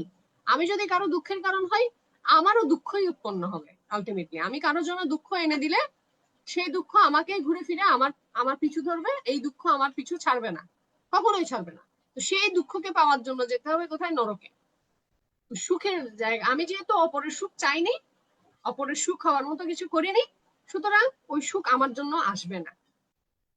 আমি আরেকজনের ক্ষতি করব, অকুশল চাইবো, তো সেটাতে কি হবে? আলটিমেটলি ওর আমার প্রতি বিদ্বেষ উৎপন্ন হবে, ঋণ তৈরি হবে, লেনদেন, ঋণ তৈরি হয়, জন্ম জন্মান্তরের ঋণ তৈরি হয়, প্রতিশোধ স্পৃহা তৈরি হয়, দেশটাই প্রতিশোধ স্পৃহা। তো আমি আরেকজনের দেশ তৈরি করে দিলাম, লোভ দেশ মোহ। দেশ তৈরি করে দেওয়ার কারণে জন্ম জন্মান্তর সে আমার সঙ্গে হিংসা করবে, আমার ক্ষতি করার চেষ্টা করবে। তাহলে এই যে এই জন্মে আপনি ধরে নেন, এটা খুব ফেয়ার। আমরা যদি এটা চিন্তা করতে পারি, তাহলে আমরা কর্মফলকে বিশ্বাস করি। প্রতি পদে পদে কিন্তু কর্মফলকে বিশ্বাস করতে হবে, শুধু মুখে বললে হবে না যে আমি কর্মফলকে বিশ্বাস করি। যারা কর্মফলকে বিশ্বাস করে তাদের জীবনে কোনো আফসোস থাকে না। এর মানে এই না তাদের জীবনে কোনো দুঃখ থাকে না। দুঃখ আসে, কিন্তু সে দুঃখকে সে বোধহয় দেখে না, তার দেখার দৃষ্টিভঙ্গি আলাদা, যার কারণে সে দুঃখকে অনুভব করে না। মানে এইটা আমি বলছি না যে আপনি বলবেন না, আমি বলবো না, আবার বলতে পারবো না যে আমার জীবনে দুঃখ নেই, কিন্তু দুঃখকে দেখার দৃষ্টিভঙ্গি বদলে যায়। দৃষ্টিভঙ্গি বদলে যাওয়ার কারণে সেই দুঃখ নিয়ে দুশ্চিন্তা হয় না, আফসোস হয় না, শোক হয় না, অনুতাপ হয় না। দুঃখ আসে, সেটাকে আমরা সহ্য করার চেষ্টা করি, হ্যান্ডেল করার চেষ্টা করি, মানে মোকাবেলা করার চেষ্টা করি। কিন্তু এইটাতে আমরা অস্থির হয়ে যাই না, চঞ্চল হয়ে যাই না, হার মানতে চাই না, হার মানি না। আমরা সেটা ফাইট করার চেষ্টা করি দুঃখকে, না আমি ছেড়ে দিব, আমার কষ্ট হচ্ছে, আমি করব না, এরকম হয় না। আমরা ধরে রাখি, আমরা ধরার চেষ্টা করি দুঃখকে। সুখ এবং দুঃখ দুটাই আছে, অনির্বাণ কাল পর্যন্ত থাকবে। হ্যাঁ, কিন্তু যারা নির্বাণ সাধনায় আছে, যারা আসলে কুশল কর্ম করে, যাদের কর্মবল আছে, তারা সেই কর্ম দিয়ে দুঃখকে কি করে, ওটাকে বোঝার চেষ্টা করে, এটা দৃষ্টিভঙ্গি বদলায়। যেমন একটা জাতকে বলেছিলাম, বোধিসত্ত্বের অল্প বয়সেই তার ছেলে মারা গেছে। তো উনি শীলবান, কর্মফলে বিশ্বাস করেন, উনি শীলবান। উনার ছেলে যে মারা গেছে অল্প বয়সেই, হয়তো তার চোখের সামনে বা যেগুলো মারা গেছে, উনি একটুও তার মধ্যে চিত্তস্খলন হয়নি, অনেক কান্নাকাটি, অনেক শোক উৎপন্ন হয়নি। এটা একটা দুঃখ। সে তার পরিবারকে জানিয়েছে কিভাবে, বলেছে যে দুপুরবেলা তোমরা খাবার টাবার খেয়ে সুন্দর করে রেডি হয়ে খাবার খেয়ে এসো। কোথায়? ও যে ইয়াতে ছেলে মারা গেছে হচ্ছে যে আপনার ধান খেতে, ওরা ও বাবা ছেলে দুজনে ধান চাষ করতে গেছে বা কোন একটা চাষাবাদি করতে গেছে, চাষের ওইখানেই মারা গেছে যে ও হাজব্যান্ড মানে যে বোধিসত্ত্ব সে তার পরিবারকে খবর দিয়েছে যে তোমরা দুপুরবেলা খাবার দাবার খেয়ে এসো। বলে নাই যে ছেলে মারা গেছে, মাকেও বলেনি, বোনকেও বলেনি, কাউকে বলেনি। তো ওনার ওয়াইফ অবশ্যই আমাদের যশোদরা ছিলেন। আর ওই যারা ফ্যামিলি মেম্বারের মধ্যে সবাই ওই আনন্দ ভান্তে, সারিপুত্র ভান্তে, মোদক, ওনারাই ফ্যামিলি মেম্বার। হ্যাঁ, তো গৌতম বোধিসত্ত্ব উনি পরিবারকে খবর দিলেন তোমরা খেয়ে দে, কারণ ওই যে মারা গেছে শুনলে এরপরে যদি খাওয়া দাওয়া না করে, এই জন্য খেয়ে দে তোমরা দুপুরবেলা আসো। তো তারা আসার পরে যখন জানতে পায়, যেহেতু যশোধরাও শিলবান, ওনারাও এরকম একটাই আছে, সবাই ওনার পুরো পরিবারে কেউ অতটা শোক উৎপন্ন করেনি। তারা ওই সমাধা করেছে, যেভাবে হচ্ছে যে আপনার মৃতদেহ পড়ায় সমাধা করেছে, এটা হচ্ছে তো বোধিসত্ত্বের শোক হয় না, এটার ইয়েটা করছিলাম আর কি এখানে, যে শোক উৎপন্ন হয় না। তো শোক, হাহাকার, অনুতাপ, এটা কারণ উনি বুঝতে পারছেন যে মানুষ মারা যায়, জন্ম, জরা, ব্যাধি, মৃত্যু আছে। হ্যাঁ, এটা বুঝতে ওই লেভেলে চলে যায়। তা আমাদেরও তো ওই লেভেলে যেতে হবে, যতক্ষণ নির্বাণ লাভ না করছি জন্ম, জরা, ব্যাধি, মৃত্যু আছে, আমারও আছে, আমার আত্মীয় স্বজনের আছে, আমার পরিবারের আছে। হ্যাঁ, এটা থাকবে। কর্মফলকে আমরা তখনই বিশ্বাস করি বলতে পারবো যখন আমার যাই বিপদ হোক না কেন আমি ভেঙে পড়ছি না, আমি এটাকে মেনে নিচ্ছি যে এই যে বিপদটা, এটার কোনো না কোনো হেতু প্রত্যয় আছে। প্রতীত্য সমুৎপাত নীতি অনুযায়ী এর একটা হেতু প্রত্যয় আছে। আমার নিজের কোথাও ভুল আছে, আমার কোনো কর্মদোষ আছে, এটা আমার কর্ম। আমি যা ভুগছি, ভালো মন্দ, পুরোটা রেসপন্সিবিলিটি আমার। আমি মানে যারা কর্মফল বিশ্বাস করে তারা কখনো কাউকে দোষী সাব্যস্ত করে না, কখনো কারো কাছে অধিকার চায় না, অধিকার করে না, দাবি করে না। আমি মনে করি করা উচিত না। আমি কাকে দাবি করব, কাকে দোষ দিব? আমার কর্মফলের জন্য, আমার কপালের জন্য, আমার আমি যেই ফলটা ভোগ করছি সেটার জন্য আমি কাকে দোষ দিব? অন্যকে দোষ দেওয়া কিন্তু আসলে এটা বুদ্ধিমানের কাজ না। আরেকজনকে কিভাবে দোষ দিব? আমার কর্মফল আমি ভোগ করছি। হ্যাঁ, সেটা ভালো হোক মন্দ হোক।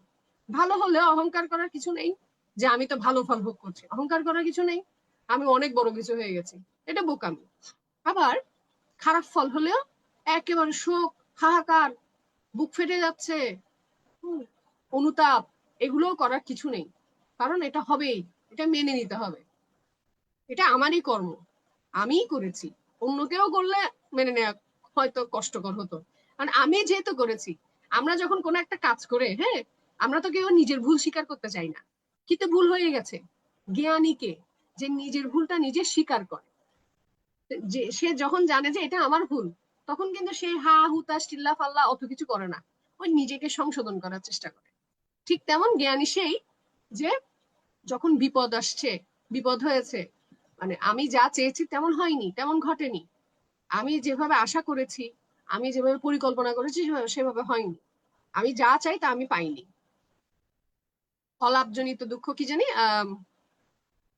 মানে যা চায় তা না পাওয়ার দুঃখ, অলাভজনিত দুঃখ যেটা, সেটা যখন উৎপন্ন হয় তখন ওইখানে আপনার কিন্তু সেই দুঃখটা উৎপন্ন হবে না, যদি আপনি কর্মফল বিশ্বাস করেন যে এইটা আমি চেয়েছি, আমি চেষ্টা করেছি, আমার প্রচেষ্টা সৎ, বর্তমানে আমার অতীত কর্ম কি আমি তো জানি না, প্রতীত্য সমুৎপাত নীতি অনুযায়ী আমি সেই ফলটাই পাবো যেখানে অতীত কর্ম এবং বর্তমান কর্ম যুক্ত হয়ে আমাকে বর্তমানে ফল দিবে। একাংশ অতীত, একাংশ কর্ম, বর্তমান একাংশ কর্ম মিলে আমার বর্তমান ফল তৈরি হয়, কর্মফল। আমার বর্তমানে আমি হয়তো সম্মুখ প্রচেষ্টা করেছি, অনেক ভালো করে চেষ্টা করেছি, যেমন আপনি এসএসসি পরীক্ষা, আমি হয়তো এই জন্ম দিয়ে হবে না, হ্যাঁ, আমি হয়তো গত 3 মাস ভালো করে পড়াশোনা করেছি, অনেক প্রচেষ্টা করেছি, অনেক ইয়ে করেছি, কিন্তু আমি ছোটকাল থেকে অমনোযোগী ছিলাম, আমি গ্রামার ভালো মতো শিখিনি, বাংলা ব্যাকরণ ভালো মতো পড়িনি, খুব বেসিক বিষয়গুলো, অঙ্ক ঠিক মতো আমি করতাম না। তো আমি ছোটকাল থেকেই পড়ার ফাঁকিবাজি ছিলাম। এখন হঠাৎ করে পরীক্ষার 3 মাস আগে, 5 মাস আগে এসে আমি তো পণ্ডিত হয়ে যাব না, আমি তো গোল্ডেন পাবো না, এটা তো হতে পারে না। পাশ করা হতে পারে, A+ পাওয়া হতে পারে, কিন্তু গোল্ডেন তো পাবো না, এটা তো অসম্ভব। এখন আমি যদি বলি যে না, আমি তো 5 মাস 24 ঘন্টার মধ্যে 20 ঘন্টায় পড়েছি, আমি কেন গোল্ডেন পেলাম না? তাহলে এখন থেকে আমি আর পরিশ্রম করব না। এখন থেকে মানুষের মধ্যে অজ্ঞানতা হলে কি হয়, এইভাবে সে বিতৃষ্ণা হয়ে যায়। সে যদি কর্মফলকে বিশ্বাস না করে, কর্মফলকে বিশ্বাস করলে মানুষ ইতিবাচক থাকে, না হলে সে নেতিবাচক হয়ে যায়। সে চিন্তা করবে যে আমি তো আমার জানা মতে আমি গত 5 মাস ধরে এত ঘন্টা পড়েছি, আমি কেন যা চাইলাম তা পেলাম না। তো যে কর্মফল বিশ্বাস করে সে জানে যে আমি তো সারা বছর পড়ি নাই, আমি তো সারা বছর এতটা দক্ষও ছিলাম না, এখন এটা তো ঠিক আমি চেষ্টা করেছি, কিন্তু হঠাৎ করে এতদিন এত বছরের অনভ্যাস আর এখন আমি করলাম, সেটা যে এই ফল দেবে এটা সম্ভবও হতে পারে, নাও হতে পারে। এটা ধর্মতা, এটা আমি পাবো না, না পাওয়াটাই স্বাভাবিক। যখন সে কর্মফল বিশ্বাস করে তখন সে ধর্মতা বোঝে, সত্যকে জানে, সত্যকে মানে, স্বীকার করতে পারে। যে কর্মফল বিশ্বাস করে না তাকে আপনি মানে সে কখনো সংশোধনও হবে না, সে কখনো আরো প্রচেষ্টা করবে না। তা এরপরে যদি আমি এখন প্রচেষ্টা করে যদি আমি ফলটা না পাই, তাহলে কি আমি কুশল কর্ম করা ছেড়ে দিব? তাহলে কি আমি পড়ালেখা ছেড়ে দিব? আমার বলবে যে না, আমার অতীতে কি আছে কি ছিল আমি জানি না, আমার অতীত আমার পক্ষে বদলানো সম্ভব না, কিন্তু আমার বর্তমানটা বদলানো সম্ভব। তবে অতীত হবে, তাই না? আমার পুরনো অতীত একটা না একটা সময় শেষ হবে, আর আমার বর্তমান যদি এখন কুশল কর্ম হয়, আমি বিশ্বাস করি আমার ভবিষ্যতেও কুশল কর্ম হবে। আর আমার এই বর্তমানটা ভবিষ্যতে অতীত হয়ে যাবে, আর আমার ভবিষ্যতে আমি কুশল কর্ম করবই, তাহলে অতীত কুশল বর্তমান কুশল, মানে আগামী জন্মে ওই ওই হিসেবে ফল হবে। তখন আমি যেভাবে পরিকল্পনা করছি সেভাবে হবে, এবার না হলে কি হয়েছে পরে হবে, সামনে হবে। তো যারা কর্মফল বিশ্বাস করে তারা এইভাবেই প্রচেষ্টা করতে থাকে যে এখন না হলে পরে, এখন না হলে পরে, কিন্তু আমি আমার আমার জায়গায় চেষ্টা করব, যা হওয়ার হবে কর্মই ফল দিবে। কর্ম আমি করব, কর্মে আমি মনোযোগ দিব, ফলে আমি মনোযোগ দিব না। অনেকে আছে কর্ম করার পরে চিন্তা করে যে আমিও তো কর্ম করেছি কিন্তু আমি কেন ফল পাচ্ছি না, আমি কেন ফল পাচ্ছি না, আমার কেন এত দুঃখ, আমার এত বিপদ, এত সমস্যা, এত আমি ভালো কাজ করি, এত আমি দান করি, এত আমি চেষ্টা করি, তারপরেও তো আমার ভালো কিছু হচ্ছে না। সে প্রত্যক্ষ ফল চায়, ফল চাওয়াতেই সমস্যা। ফল ফল কর্মের উপর ছেড়ে দিতে হবে। ফলের উপরে লোভ করা যাবে না, ফলের উপর তৃষ্ণা করা যাবে না, লোভ তৃষ্ণা থাকা যাবে না যে আমি তো ভালো কাজ করেছি সুতরাং আমি এই ফল চাই। ফলটা আমার ক্রাইটেরিয়া অনুযায়ী হবে না, হ্যাঁ, ফলটা ওর কর্ম ক্যালকুলেশন করে যাওয়া হওয়ার হবে, কিন্তু ওইটা আমি পরিকল্পনা করলে আমার মতো হবে না, এটাই স্বাভাবিক। তো ফলে তৃষ্ণা তৈরি না করলেই ভালো। যে আমি মানে আমি জানি যে আমার কাজ যেহেতু ভালো, আমার এই বিপদ হবে না, বা আমার এই ধরনের বিপদ না হবে এরকম কোনো সম্ভাবনা নেই, কিন্তু হ্যাঁ ভালো কিছুই হবে হয়তো, কিন্তু কি ভালো হবে, কেমন ভালো হবে, কেমন এই হবে, এত পরিকল্পনা না করাই ভালো। ভবিষ্যৎ পরিকল্পনা না করলে ভালো, মানে একদমই করা উচিত না। ভগবান বলেছেন ভবিষ্যৎ পরিকল্পনা না করতে, ভবিষ্যতের কোনো পরিকল্পনা করা যাবে না, আর হচ্ছে ফল কি হবে সেটা নিয়েও কোনো পরিকল্পনা করা উচিত না। আচ্ছা, তো পরে যাই। এরপরে হচ্ছে মনোদার গেল, হ্যাঁ 7 নাম্বার। বুদ্ধবান বলছেন, হে ভিক্ষুগণ, ইহা অসম্ভব, কায়দারে সুকর্মাসক্ত ব্যক্তি সুকর্মের ফলবশত মৃত্যুর পর অপায়ী দুর্গতিতে বিনিপাতে নরকে উৎপন্ন হইতে পারে না। ভিক্ষুগণ, কায়দারে সুকর্মাসক্ত ব্যক্তি সুকর্মের ফলবশত সুগতিতে স্বর্গলোকে উৎপন্ন হইবে। একসাথে পড়ে ফেলি তিনটা। হে ভিক্ষুগণ, ইহা অসম্ভব, বাক্য দ্বারে সুকর্মাসক্ত ব্যক্তি সুকর্মের ফলবশত মৃত্যুর পর অপায়ে দুর্গতিতে বিনিপাতে নরকে উৎপন্ন হইতে পারে না। কর্মাসক্ত ব্যক্তি সুকর্মের ফলবশত সুগতিতে স্বর্গলোকে উৎপন্ন হইবে। 9 নাম্বার এবং সর্বশেষ, হে ভিক্ষুগণ, ইহা অসম্ভব, মনোদ্বারে সুকর্মাসক্ত ব্যক্তি সুকর্মের ফলবশত মৃত্যুর পর অপায়ে দুর্গতিতে বিনিপাতে নরকে উৎপন্ন হইতে পারে না। ভিক্ষুগণ, মনোদ্বারে সুকর্মাসক্ত ব্যক্তি সুকর্মের ফলবশত সুগতিতে স্বর্গলোকে উৎপন্ন হইবে। অর্থাৎ কায় মনোবাক্যে কেউ যদি সুকর্ম করে, সুকর্মাসক্ত ব্যক্তি, যে সুকর্মে আসক্ত, কুশল কর্ম তার করতে ভালো লাগে, সে সবসময় কুশল কর্ম করে, সে কুশল কর্মে আগ্রহী। হ্যাঁ, এখানে আসক্ত বলতে আগ্রহী, আসক্ত অর্থে আপনি খারাপ অর্থে নিয়েন না, আগ্রহী, কুশল কর্মে আগ্রহী। তো সে কুশল কর্মের ফলবশত কখনো মৃত্যুর পর অপায়ে দুর্গতিতে বিনিপাতে নরকে উৎপন্ন হবে না, এটা সম্ভব না। কায়দারে কুশল কর্ম করার কারণে সে স্বর্গলোকে উৎপন্ন হবে। মনোদ্বারাও একই, বাক্য দ্বারাও একই। আপনি যদি কায়ে মনোবাক্যে নিজের উপকার করেন, মানুষের উপকার করেন, মানুষ বলতে প্রাণীর উপকার করেন, প্রাণের উপকার করেন, তাহলে সেই কুশল কর্মের ফলে, কায়িক বাচনিক মানসিক কুশল কর্মের ফলে নরকে কখনোই উৎপন্ন হবে না, স্বর্গেই উৎপন্ন হবে, ঊর্ধ্বগতি হবে। সেটাই স্বাভাবিক। মানুষ হতে পারে, আবার ঊর্ধ্বগতি হতে পারে, স্বর্গ হতে পারে, ব্রহ্মলোক হতে পারে। এখানে স্বর্গটা বলে এভাবে, এটা কমন। কিছু কিছু জায়গায় ব্রহ্মলোককেও স্বর্গ বলা হয়, হায়ার লেভেলের স্বর্গ আর কি। এই জন্যই মানে স্বর্গলোক বলতে উপরের দিকে, ঊর্ধ্বগতি, নরক নিচের দিকে। তো নরক এখানে অপায়ও আছে, আর নরক সরাসরিও বলেছে, বিনিপাতও আছে। তো এই হচ্ছে কুশল কর্ম অকুশল কর্মের বিষয়। খেয়াল করে দেখবেন, আমরা ধর্ম কথা, জ্ঞান কথা, ধর্ম কথা শোনার সময় আমাদের সবসময় ঝিমুনি আসে। ঝিমুনি আসার কারণ হচ্ছে স্থানমিদ্য।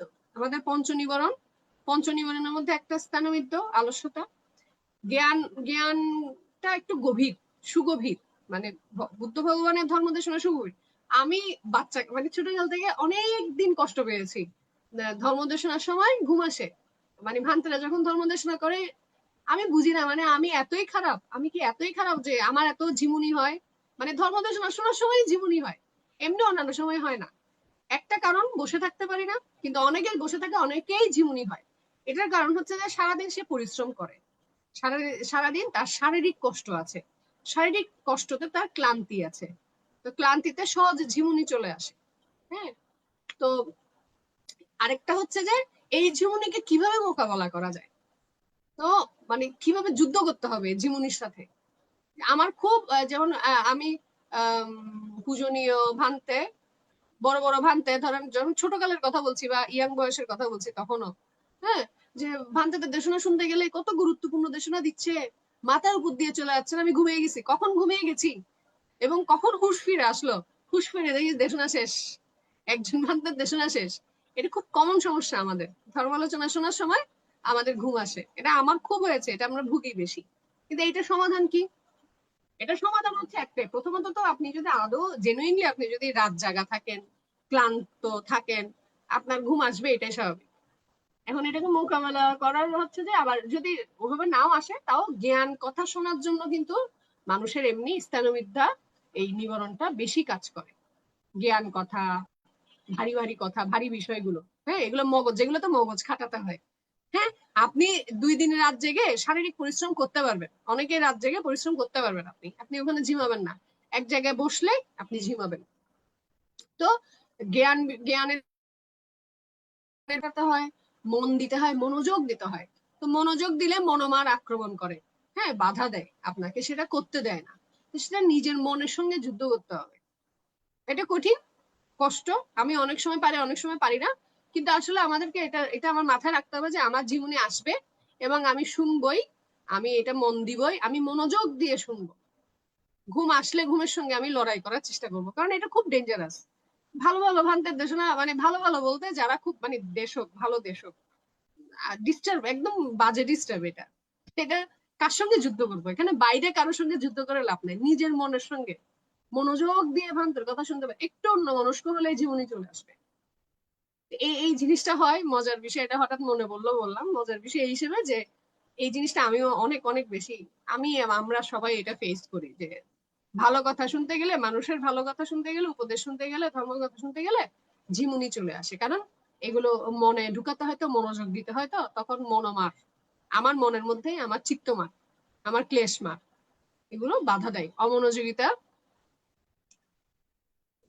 মিথ্যা দৃষ্টি, অমনোযোগিতা, বিচিকিৎসা, আলস্য, নিবরণের মধ্যে স্থানমিদ্য, এগুলো হচ্ছে যে আমাদেরকে বাধা দেয়, আমাদের জ্ঞান শুনতে, জ্ঞান আহরণ করতে দেয় না। হ্যাঁ, দেয় না। তো ওকে না দেওয়ার, আমি যদি চাই, আমার মধ্যে সেই সম্মুখ প্রচেষ্টা, আর্য অষ্টাঙ্গিক মার্গের যে সম্মুখ প্রচেষ্টা আছে, সেটা এটার জন্যই, যে আমার মধ্যে সেই প্রচেষ্টাটা থাকতে হবে। নতুন নতুন আমাকে উপায় বের করতে হবে, পায়তারা করতে হবে, যে আমি কিভাবে জ্ঞান অর্জন করব, কিভাবে বাধাগুলো মোকাবেলা করব, কিভাবে আমি এটা নিয়ে কাজ করব, এই বিষয়গুলো মানে সবসময় আমার নিজেকেই চিন্তা করতে হবে। আমার সমস্যার সমাধান একরকম আর আপনার সমস্যার সমাধান একরকম। প্রত্যেক মানুষের নিজের সমস্যা সমাধান করার জন্য নিজের একটা টেকনিক খাটাতে হয়। এটা আমি স্কুলের টিচারদের কাছ থেকে খেয়াল করে দেখেছি যে এক এক টিচার এক এক ভাবে সমস্যা সমাধান করে। মানে মনে করেন অঙ্ক শিক্ষক, এক অঙ্ক শিক্ষক একভাবে অঙ্ক করাবে, আরেক অঙ্ক শিক্ষক আরেকভাবে অঙ্ক করাবে। কারণ সে তার সমস্যাটা, তার অঙ্কের সমস্যাটা সমাধান সে নিজে নিজে করেছে, সে নিজের একটা বানিয়েছে। যেমন আমার ইংরেজি শিক্ষক আমাকে ভয়েস শিখিয়েছে একটা কবিতার মাধ্যমে। আরেক স্কুলের শিক্ষক বইয়ে যা আছে তাই। তো মনে আছে কোনটা? যেটা কবিতার মাধ্যমে শিখিয়েছে। প্রথম আমি যার কাছে ভয়েস শিখেছিলাম, একবার শিখেছিলাম জীবনে, এইটাই আমার মনে আছে। ক্লাস 8-এ ভয়েস মনে হয় আমরা, না ক্লাস 7-এ শুরু করেছি ভয়েস। ওই 7-এর শিক্ষা দিয়ে আমি এই পর্যন্ত ভাত খাচ্ছি। মানে গ্রামার আমরা যখন শিখি স্কুলে আমার বেস যদি ভালো হয়, আমার বাকি জীবনটা সুখের। তো মনে করেন আমি ক্লাস 5-এ যে ব্যাকরণ শিখেছি ওইটা দিয়ে আমার বাকিটা জীবন গেছে। আমার ইংরেজি গ্রামার নিয়ে তেমন একটা কোনো সমস্যা হয়নি। টেন্স শিখেছি 4-এ, আর ভয়েস শিখেছি ইয়াতে। তো এই যে কেন, কি কারণে, ওগুলো হচ্ছে শিক্ষাগুরু যদি ভালো হয়, তো শিক্ষাগুরুর আলাদা টেকনিক থাকে। ওর নিজের সমস্যাটা ওভাবে সে সমাধান করার একটা পদ্ধতি বানিয়েছে এবং সেটা সে সারা জীবন তার ছাত্রছাত্রীকে শিখাচ্ছে। কিন্তু এখন আমরা আমাদের জীবনে আমাদের সমস্যা সমাধান করার জন্য আমরা নিজেদের কৌশল বানাতে হবে। আমার কৌশল আপনার সঙ্গে মিলবে না, কারণ আমার সমস্যা একরকম, আপনার সমস্যা একরকম। আমার লক্ষ্য উদ্দেশ্য একরকম, আপনার লক্ষ্য উদ্দেশ্য আরেক রকম। তো আমাদের প্রত্যেকটা মানুষেরই আলাদা আলাদা কৌশল নিজেকে বানাতে হবে, এটার জন্য সম্যক প্রচেষ্টা করতে হবে। তো কিছু কিছু সমস্যা কেয়ারিং এর মাধ্যমে আমরা জানাজানি করে হবে, আচ্ছা আমার এই ধরনের সমস্যা আছে, এটা এভাবে ও ডান দিয়ে করলে হচ্ছে, আমার মনে হয় বাম দিয়ে করলে হবে। যদি ডান দিয়ে না হয়, যদি ডান হাত দিয়ে খেলে না হয়, তাহলে বাম হাত দিয়ে খেতে হবে। বিষয়গুলো এরকম। তো যে আজকে তো এটা নিয়ে আলোচনা করছি না, আজকে ছিল তৃতীয় বর্গ আমাদের আলোচনা সমাপ্ত হয়েছে। আমরা জানতে পেরেছি কায় মনোবাক্যের এখানে 3টা ভাগে ভাগ হয়েছে। তো কায় মনোবাক্যে উত্তম কাজ করা, কায় মনোবাক্যে উত্তম কাজ করলে কি হয়, আর হচ্ছে যে অকুশল কর্ম করলে কোথায় গতি হয়, আর কুশল কর্ম করলে কোথায় গতি হয়। দুষ্কর্মাসক্ত অথবা দুষ্কর্ম, একটা হচ্ছে যে সুকর্ম। তো সুকর্ম করলে গতি হবে স্বর্গলোকে বা ঊর্ধ্বগতি, সেটাই সম্ভব। হ্যাঁ, মানে অধোগতি হবে, এটা অসম্ভব। আবার দুষ্কর্ম করলে, খারাপ কাজ করলে, অকুশল কাজ করলে নরকে উৎপন্ন হবে বা নরক দুর্গতি বিনিপাত অপায়ে উৎপন্ন হবে, এইটাই সম্ভব। আর স্বর্গলোকে উৎপন্ন হবে, এটা অসম্ভব। এটাকে ভাগ করেছে কি কায় মনোবাক্যে। এই জন্য 9টা লাইন হয়েছে আর কি, 9টা প্যারা হয়েছে। তাহলে বিষয়টা সহজ, যে উত্তম কাজ, ভালো কাজ, কুশল কাজ করলে কায় মনোবাক্যে আনন্দ উৎপন্ন হবে, আনন্দ, মনোজ্ঞ, প্রিয়। এর ফলটা মানে ওই কর্মের ফল, উত্তম কাজের ফল আনন্দজনক হবে, এটাই গ্রহণযোগ্য, এটাই সম্ভব। আর নিরানন্দজনক হবে, এটা অসম্ভব। তো আজকের মতো এখানেই আমাদের ধর্ম আলোচনা সমাপ্ত করছি। অট্ঠান বর্গ সমাপ্ত হলো। অট্ঠান বর্গে 3টি বর্গ ছিল, প্রথম, দ্বিতীয়, তৃতীয়। আজকে তৃতীয় বর্গ পড়েছি। অট্ঠান বর্গ সমাপ্ত। আগামী পর্বে এক ধর্ম বর্গ, এটা আরেকটা 16 নাম্বার এক ধর্ম বর্গের প্রথম বর্গ আলোচনা করার চেষ্টা করব, যদি একটু বড় আলোচনা করার চেষ্টা করব। তো আজকের মতো এখানেই সমাপ্ত করার জন্য পূজনীয় শ্রদ্ধেয় ভান্তের কাছে অনুমতি প্রার্থনা করছি। আর আমাদের পর্ব আগামী ত্রিপিটক পাঠের পর্ব হচ্ছে আগামী শনিবার, প্রতি শনিবার রাত 8:30টায়। রাত মানে 8:30 আমরা বলি, কিন্তু আসলে তো আমাদের শুরু হয় 8টার পরে শুরু যেতে হয়, 8টার পরেই বলতে হবে। আর হচ্ছে যে বৃহস্পতিবার আমি আবার আসি, সেটা হচ্ছে সূত্র নিয়ে আমরা আলোচনা করছি। বর্তমানে এখন আলোচনা করছি হচ্ছে স্মৃতি উপস্থান সূত্রের ধর্ম অনুদর্শন বা ধাম্মানুপাসনা। তো ধাম্মানুপাসনা আমরা আলোচনা করছি। ওই পর্বটা হয় প্রতি বৃহস্পতিবার। তো দুটো পর্বই আপনাদের সুবিধা মতো সময়ে আমাদের ITSS পেজে রেকর্ডও থাকে, সুবিধা মতো সময় আপনারা দেখতে পারেন, জানতে পারেন, শুনতে পারেন এবং আলোচনা করতে পারেন। সবাইকে আমন্ত্রণ জানাচ্ছি। আজকের মতো এখানেই আমরা ধর্ম আলোচনা করার চেষ্টা করব।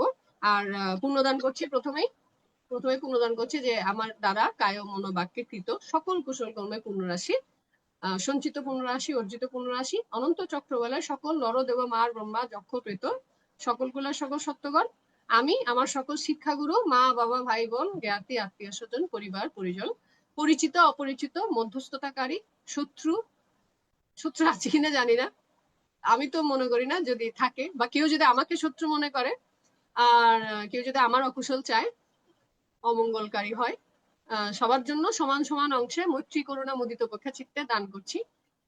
এই পুণ্য বলে আমরা সবাই যাতে খুব দ্রুত নির্বাণ লাভ করতে পারি, আমাদের সকলের সম্যক সংকল্প পূরণ হোক, যদি কারো সম্যক সংকল্প না থাকে তাহলে তৈরি হোক, সকলের নির্বাণ লাভের হেতু উৎপন্ন হোক, অনির্বাণ কাল পর্যন্ত, এই মুহূর্ত হতে অনির্বাণ কাল পর্যন্ত আমরা সকলে যাতে নিরোগ দীর্ঘায়ু জীবন লাভ করে কায় ও মনোবাক্যে সুবিশুদ্ধ হয়ে ত্রিরত্নের আশ্রয়ে সুরক্ষিত থাকি, শীল এবং প্রজ্ঞায় সুরক্ষিত থাকি, সমৃদ্ধ হই, এই প্রার্থনা করে আজকের মতো বিদায় নিচ্ছি।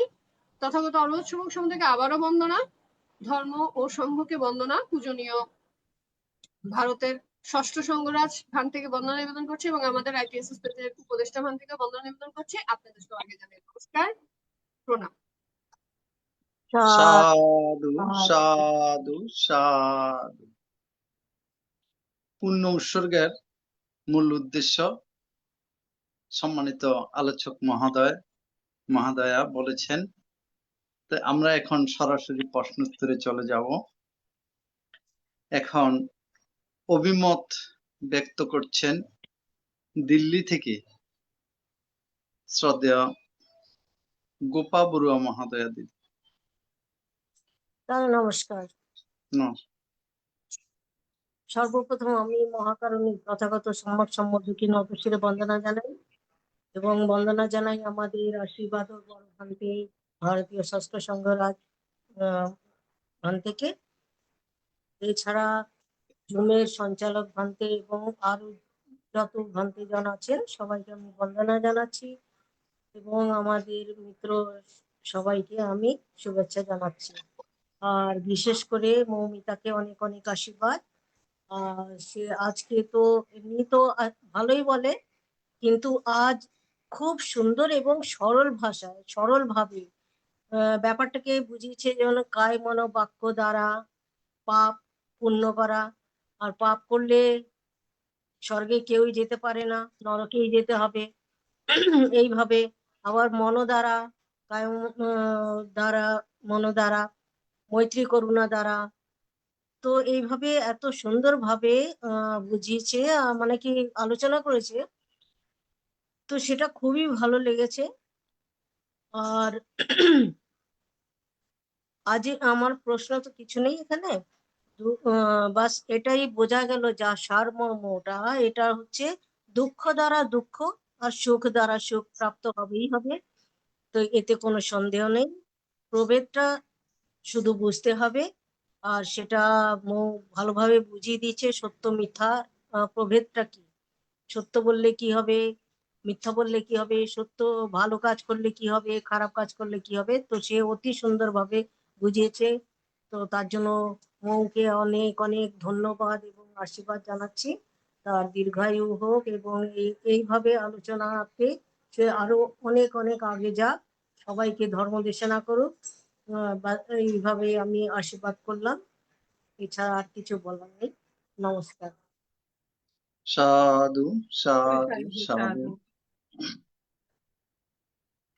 এখন শ্রদ্ধেয় অনিতা বড়ুয়া মহোদয়া দিদিকে নমস্কার জানাচ্ছি অভিমত ব্যক্ত করার জন্য। সাধু সাধু সাধু। আমি সর্বপ্রথমত মহাকারণিক সম্যক সম্বুদ্ধকে শ্রদ্ধা চিত্তে বন্দনা করিতেছি সম্যক সম্বুদ্ধের সুব্যাখ্যাত ধর্মবাণীকে এবং বন্দনা করিতেছি সম্যক সম্বুদ্ধের সুপ্রতিষ্ঠিত মহান সংঘকে। অতঃপর বন্দনা করিতেছি ITSS এর আশীর্বাদক বড়ভান থেকে এবং বন্দনা করিতেছি যে শ্রদ্ধেয় ইন্দ্রবংশবান্তের সহ যে সমস্ত বিপু সংঘ লাইভ এবং জুমে সম্পৃক্ত থাকেন সকল বিপু সংঘকে বন্দনা, শ্রমণ সংঘকে বন্দনা এবং উপস্থাপক প্রবীর দাদা সহ মিলন দাদা সহ দাদা দিদিরা যারা আছেন সবাইকে আমার নমস্কার এবং মৈত্রী জ্ঞাপন করতেছি এবং পুণ্যদান ও অভিনন্দন জানাচ্ছি আমাদের মমিতা বড়ুয়া মৌকে। তো আসলে এখানে অভিমত দেবার মানে কি বলবো, খুব সুন্দর যে আমার শ্রদ্ধেয় গোপা দিদি বলেছেন যে প্রত্যেকবারই তো তার বোঝানোগুলা খুব সুন্দর স্পষ্ট। আজকেও এই যে অঙ্গুত্তর নিকায় থেকে প্রথম নিপাতের অর্থান বর্গ থেকে যে উপস্থাপন করছেন, বিশেষ করে কায় বাক্য মনোধারেন, এই দুটা বিষয়, যে যারা ভালো কাজ করে বা পুণ্যকর্ম করে এগুলো মানে ওই যে আনন্দ হয়, এখানে মানে নিরানন্দ হওয়ার কোনো মানে অপশন নাই। এইভাবে মানে আমি আসলে বলতে পারতেছি না, কিন্তু এত সুন্দর করে বোঝানো হয়েছে, অত্যন্ত প্রশংসার যোগ্য। তো তার উপস্থাপনটা খুব সুন্দর। সব সময় আমি খুব বুঝতে সক্ষম হই। এরকম বোঝাগুলা যদি, জ্ঞানগুলা যদি আমাদের আরো মানে আরো আগে থেকে এইরকম হইতো, তাহলে হয়তো বা আরো মনে হচ্ছে আরো ভালো হতাম। আচ্ছা যাক, তারপরেও ধন্যবাদ এই সময়ে এসো যে এগুলা বুঝতে শুনতে সক্ষম হয়েছি। এটা আমাদের পুণ্যের কোনো না কোনো মানে জন্মের পুণ্যের অংশ। তো এখানে একটা বিষয় আছে যেটা বিনিপাত। বিনিপাতটা আমিও একজন শ্রদ্ধেয় বান থেকে জিজ্ঞাসা করছিলাম, আমার আইডিয়া এটা এক প্রকার কোনো প্রেত কিনা। তো বানতে বলছিল যে না, এটা প্রেত না, এবং কি বলছিল পরে ওইটাও আর জানা নাই। তো এখানে বিনিপাত শব্দটা একটু ট্যাগ রয়ে গেল। আর আরেকটা হচ্ছে যে আর কোনো কিছু নাই। ধন্যবাদ সবাইকে। এবং মমিতার ইচ্ছিত সংকল্প যেভাবে উপস্থাপন করে পরবর্তীতে পুণ্যের কাছে যে প্রার্থনা করছে, ইচ্ছিত সংকল্প, এই সংকল্প সফল হোক, সুন্দর হোক, মানে পুণ্যদান। আর সবাই ভালো থাকবেন। ধন্যবাদ।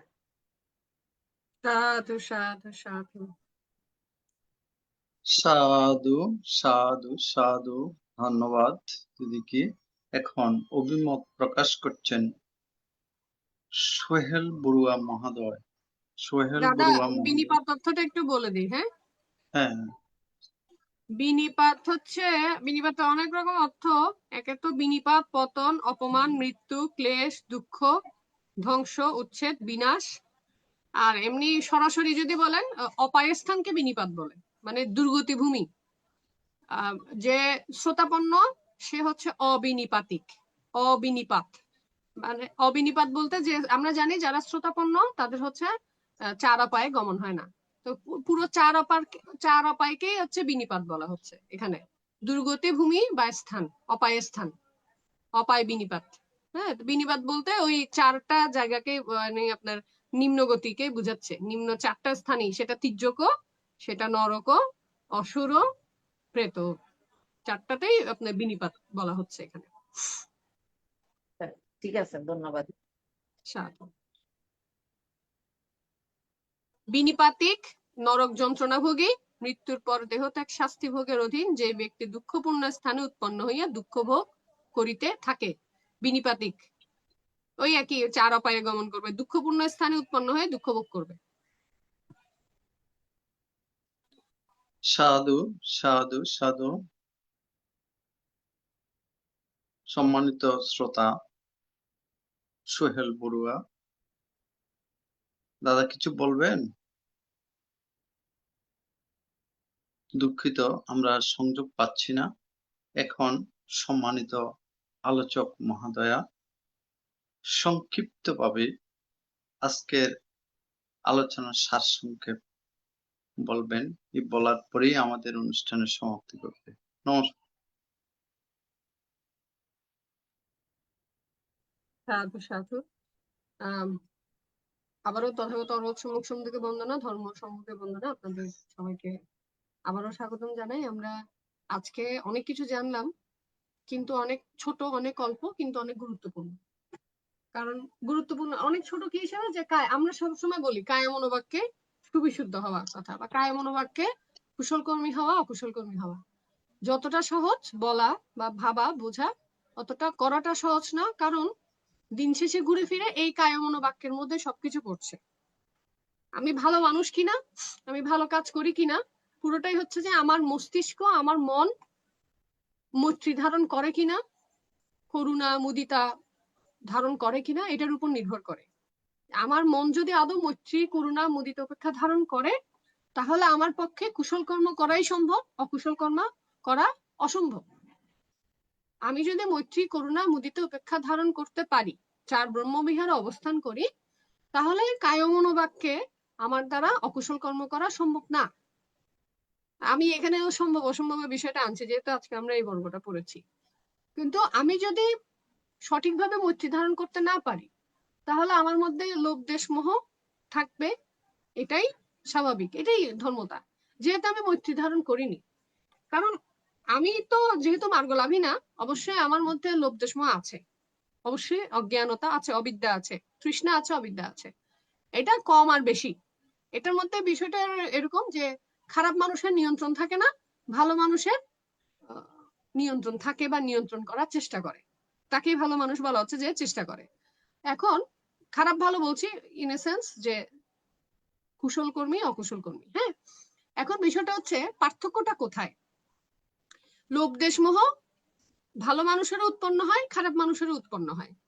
উৎপন্ন হওয়ার পরে সে রিয়েক্ট কিভাবে করে, কিভাবে প্রতিক্রিয়া করে, সে কি করে, মানে খারাপ কিছু করার ইচ্ছা হলো, আমারও হলো আপনারও হলো, লোভ উৎপন্ন হলো, কিন্তু এখন আমি কি করব এটার উপর নির্ভর করবে, এটার উপরে আমি সংজ্ঞায়ন করব যে আমি কি ভালো মানুষ না খারাপ মানুষ, আমি কি কুশল কর্মী নাকি আমি কি অকুশল কর্মী। যদি আমার সিদ্ধান্তটা হয় যে না, আমার লোভ আসবে, মানে আমি যেহেতু অরহত না, আমার চিত্তে লোভ আসবে, দেশ আসবে, মোহ আসবে, ক্রোধ আসবে, আমার রাগ উৎপন্ন হবে, হবে, উৎপন্ন হবে না এটা বলা যায় না, হবে। হওয়ার পরে আমি কি প্রতিক্রিয়া করছি, আমি কি নিজেকে সংযত রাখতে পারছি কিনা, নিজের বিবেক উৎপন্ন হচ্ছে কিনা, আমি কি ওই ওই ওই প্ল্যানটা আমি এক্সিকিউট করবো কিনা, আমার মাথায় এসছে আমি ওকে এখনই থাপ মারবো, ধরেন একটা মাথায় এসছে, আমি রাগ উঠেছে, আমি ওকে এখনই মারবো, এসেছে, আসার পরে আমি আদৌ মারছি কিনা তাকে সেটা, এবং আস্তে আস্তে চিত্তে যদি মৈত্রী চলে আসে, তাহলে যে যতই অন্যায় করুক না কেন, আমার আর ওই মনোদ্বারে আমি আগে সংযুক্ত করছি কোথায়, কায়দারে, তারপর সংযুক্ত করছি বাক্য দ্বারে, তারপর আমি মনোদ্বারে আমার মধ্যে আর কেউ যদি কোনো অন্যায় করে, আমার আর ওকে মারতে ইচ্ছা হবে না, মানে আঘাত করতে ইচ্ছা হবে না।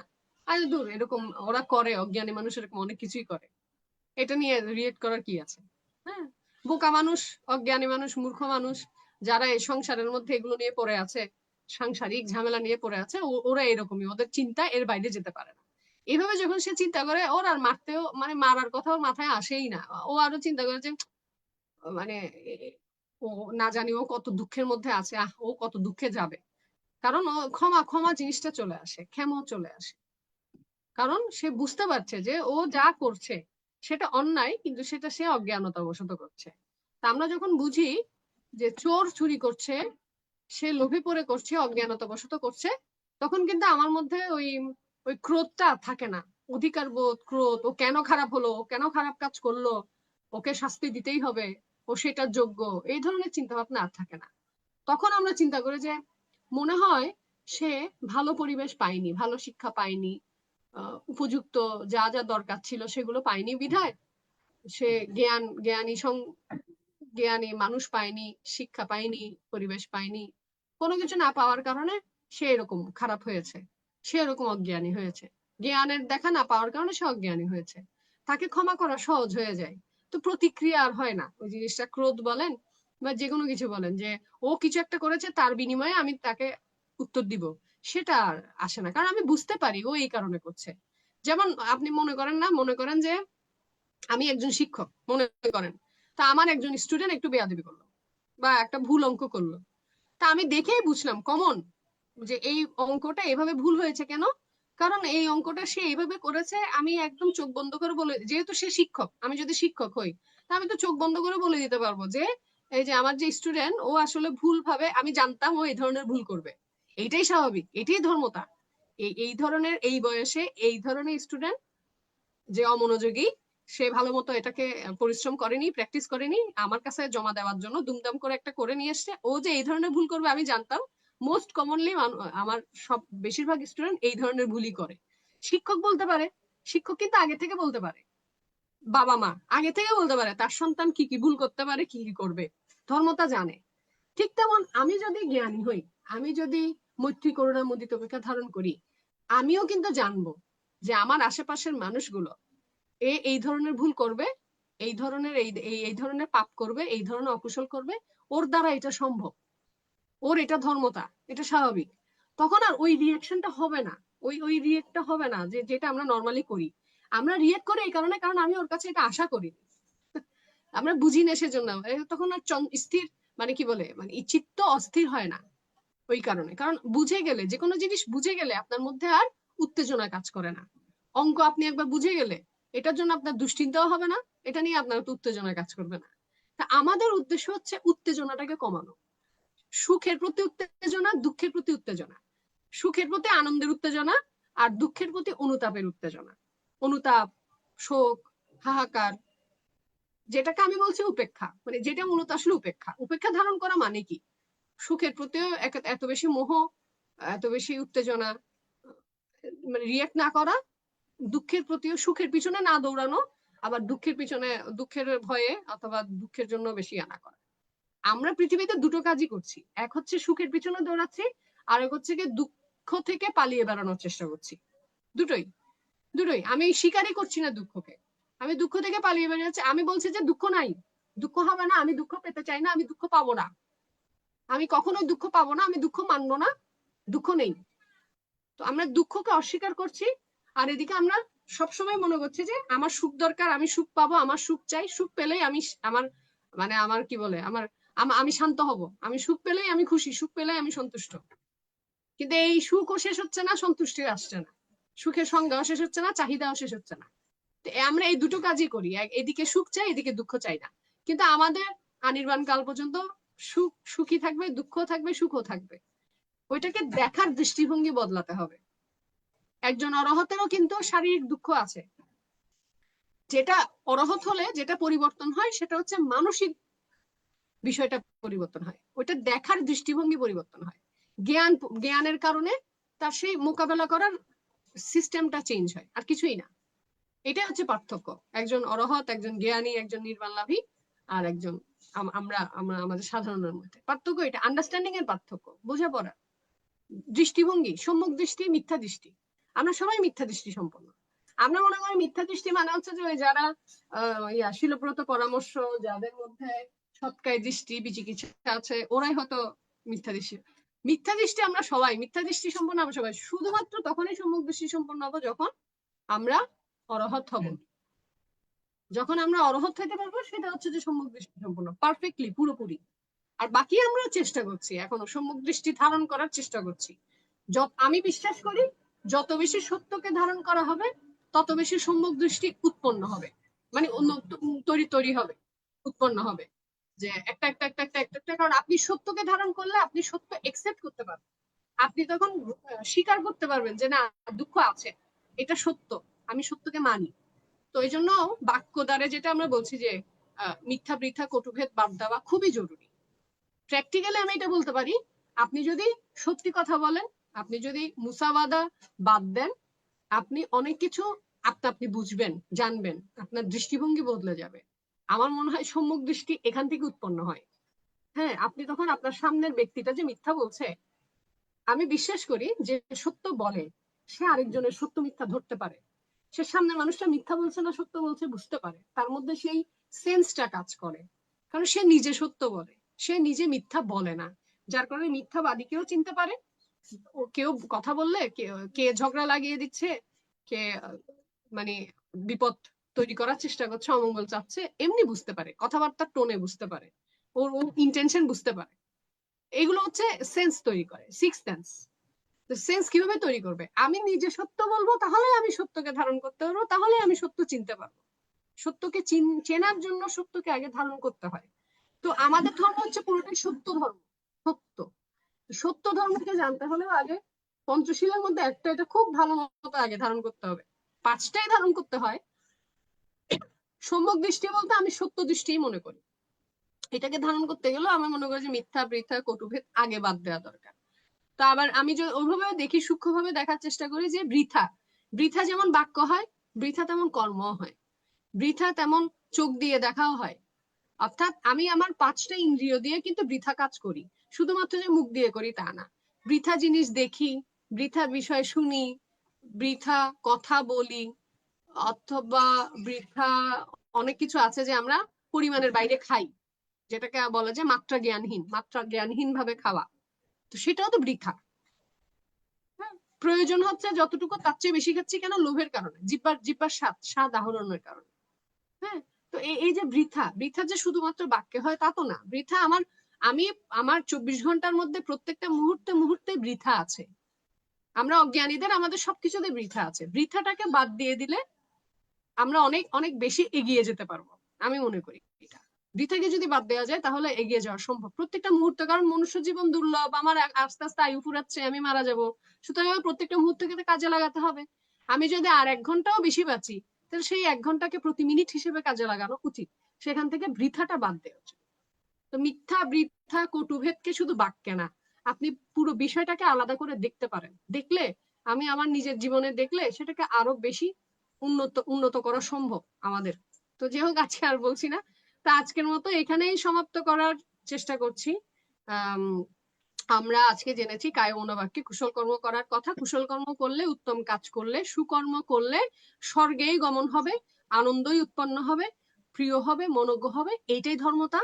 আর দুষ্কর্ম করলে, অকুশল কর্ম করলে নরকে অপায়ে, সহজভাবে যদি বলি অপায়ে গমন হবে। এইটাই ধর্মতা, এইটাই সম্ভব। স্বর্গে উৎপন্ন হবে এটা অসম্ভব। এইভাবে আমরা জেনেছি। খুব সিম্পল বিষয়, কিন্তু আসলে দেখতে গেলে খুব বিস্তারিত।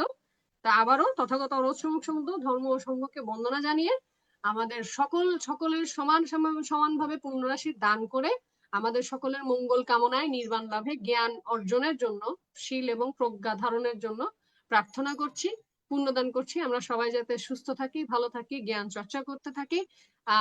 আমরা যেখানে যে স্তরেই থাকি না কেন, যতটাই এগিয়ে যাই অথবা যতটাই পিছিয়ে থাকি না কেন, আমাদের একটা উদ্দেশ্য, আমি শিখবো এবং শেখাবো। আমি জ্ঞান অর্জন করব এবং আরেকজনকে জ্ঞান অর্জন করতে সাহায্য করব। আমি জ্ঞানী কল্যাণ মিত্র হব এবং আরেকজন জ্ঞানী কল্যাণ মিত্রের সান্নিধ্য লাভ করব। আমরা পরস্পরকে এগিয়ে যেতে সাহায্য করব, নিজেরাও পরিশ্রম করব। এটাই আমাদের উদ্দেশ্য হওয়া উচিত জীবনের, মনুষ্য জীবনে। তো এই প্রার্থনা করে, এটা যাতে আমাদের সকলের উদ্দেশ্য হয়, এই প্রার্থনা করে আজকের মতো বিদায় নিচ্ছি। সবার দিন ভালো কাটুক, শীলে, শ্রদ্ধায়, প্রজ্ঞায়, সুস্থতায়, স্বস্তিতে কাটুক। তথাগত অরহত সম্যক সমুদ্রকে আবারও বন্দনা, ধর্ম ও সংঘকে বন্দনা। আপনাদের সবাইকে নমস্কার। সাধু সাধু সাধু সাধু। সাধু। অনেক অনেক ধন্যবাদ এবং কৃতজ্ঞতা জানাচ্ছি সম্মানিত আলোচক মহোদয়। আজকে সুন্দর আলোচনা করেছেন। আলোচক মহোদয় নিরোগ, দীর্ঘায়ু এবং সুস্বাস্থ্যতা কামনা করছি ITSS পরিবারের পক্ষ থেকে। নমস্কার। সাধু সাধু সাধু। আমি আসলে ভেবেছিলাম কি যে আমি তো হালকা একটু করে দেখে নিয়েছিলাম কি আছে, মানে যখন টপিক দিচ্ছি আজ নাম কায় মনোবাক্য কুশল কর্ম, কি বলবো, আধা ঘন্টা শেষ হয়ে যাবে। এবার আজকে মনে হয় তাড়াতাড়ি শেষ হয়ে যাবে, কিন্তু আমার বলার অভ্যাস এত বেশি যে জীবনেও এটা আধা ঘন্টায় কখনো শেষ হয় না। কি থেকে কি বলে ফেলেছে আমি জানি না, আমি আগে থেকে পরিকল্পনা করি না। এটা আসলে আমাদের কর্ম। যে আপনারা আজকে শ্রোতা কেমন, শ্রোতা কি মানে আপনাদের কর্মে, আমার কর্মে কি আছে, এমনি এমনি যা আসে মাথায় তাই বলি আর কি। কোনো আলাদা নোটও করি না, কিছু হয় না। আমি ভেবেছিলাম আচ্ছা কিছুই হবে না, সিম্পল বিষয়, কায় মনোবাক্যে কুশল কর্ম, সহজ ভাবে। এর নামে কি বলবো, কিছু বলার নেই। তো যাই হোক, ভালো গেল আজকে, যা আসে মাথায় আর কি। সবাই ভালো থাকবেন, প্রচেষ্টা থাকে কুশলকর্ম সাধু করার। সাধু, খুব ভালো লাগলো। সাধু সাধু। ভালো শুভরাত্রি। থেকো। শুভরাত্রি। আগামীকালও যথাসময়ে আমাদের অনুষ্ঠান সম্প্রচার করা হবে। সবাইকে উপস্থিত থাকার জন্য শ্রদ্ধাপূর্বক আহ্বান করছি। শুভরাত্রি। সাধু সাধু।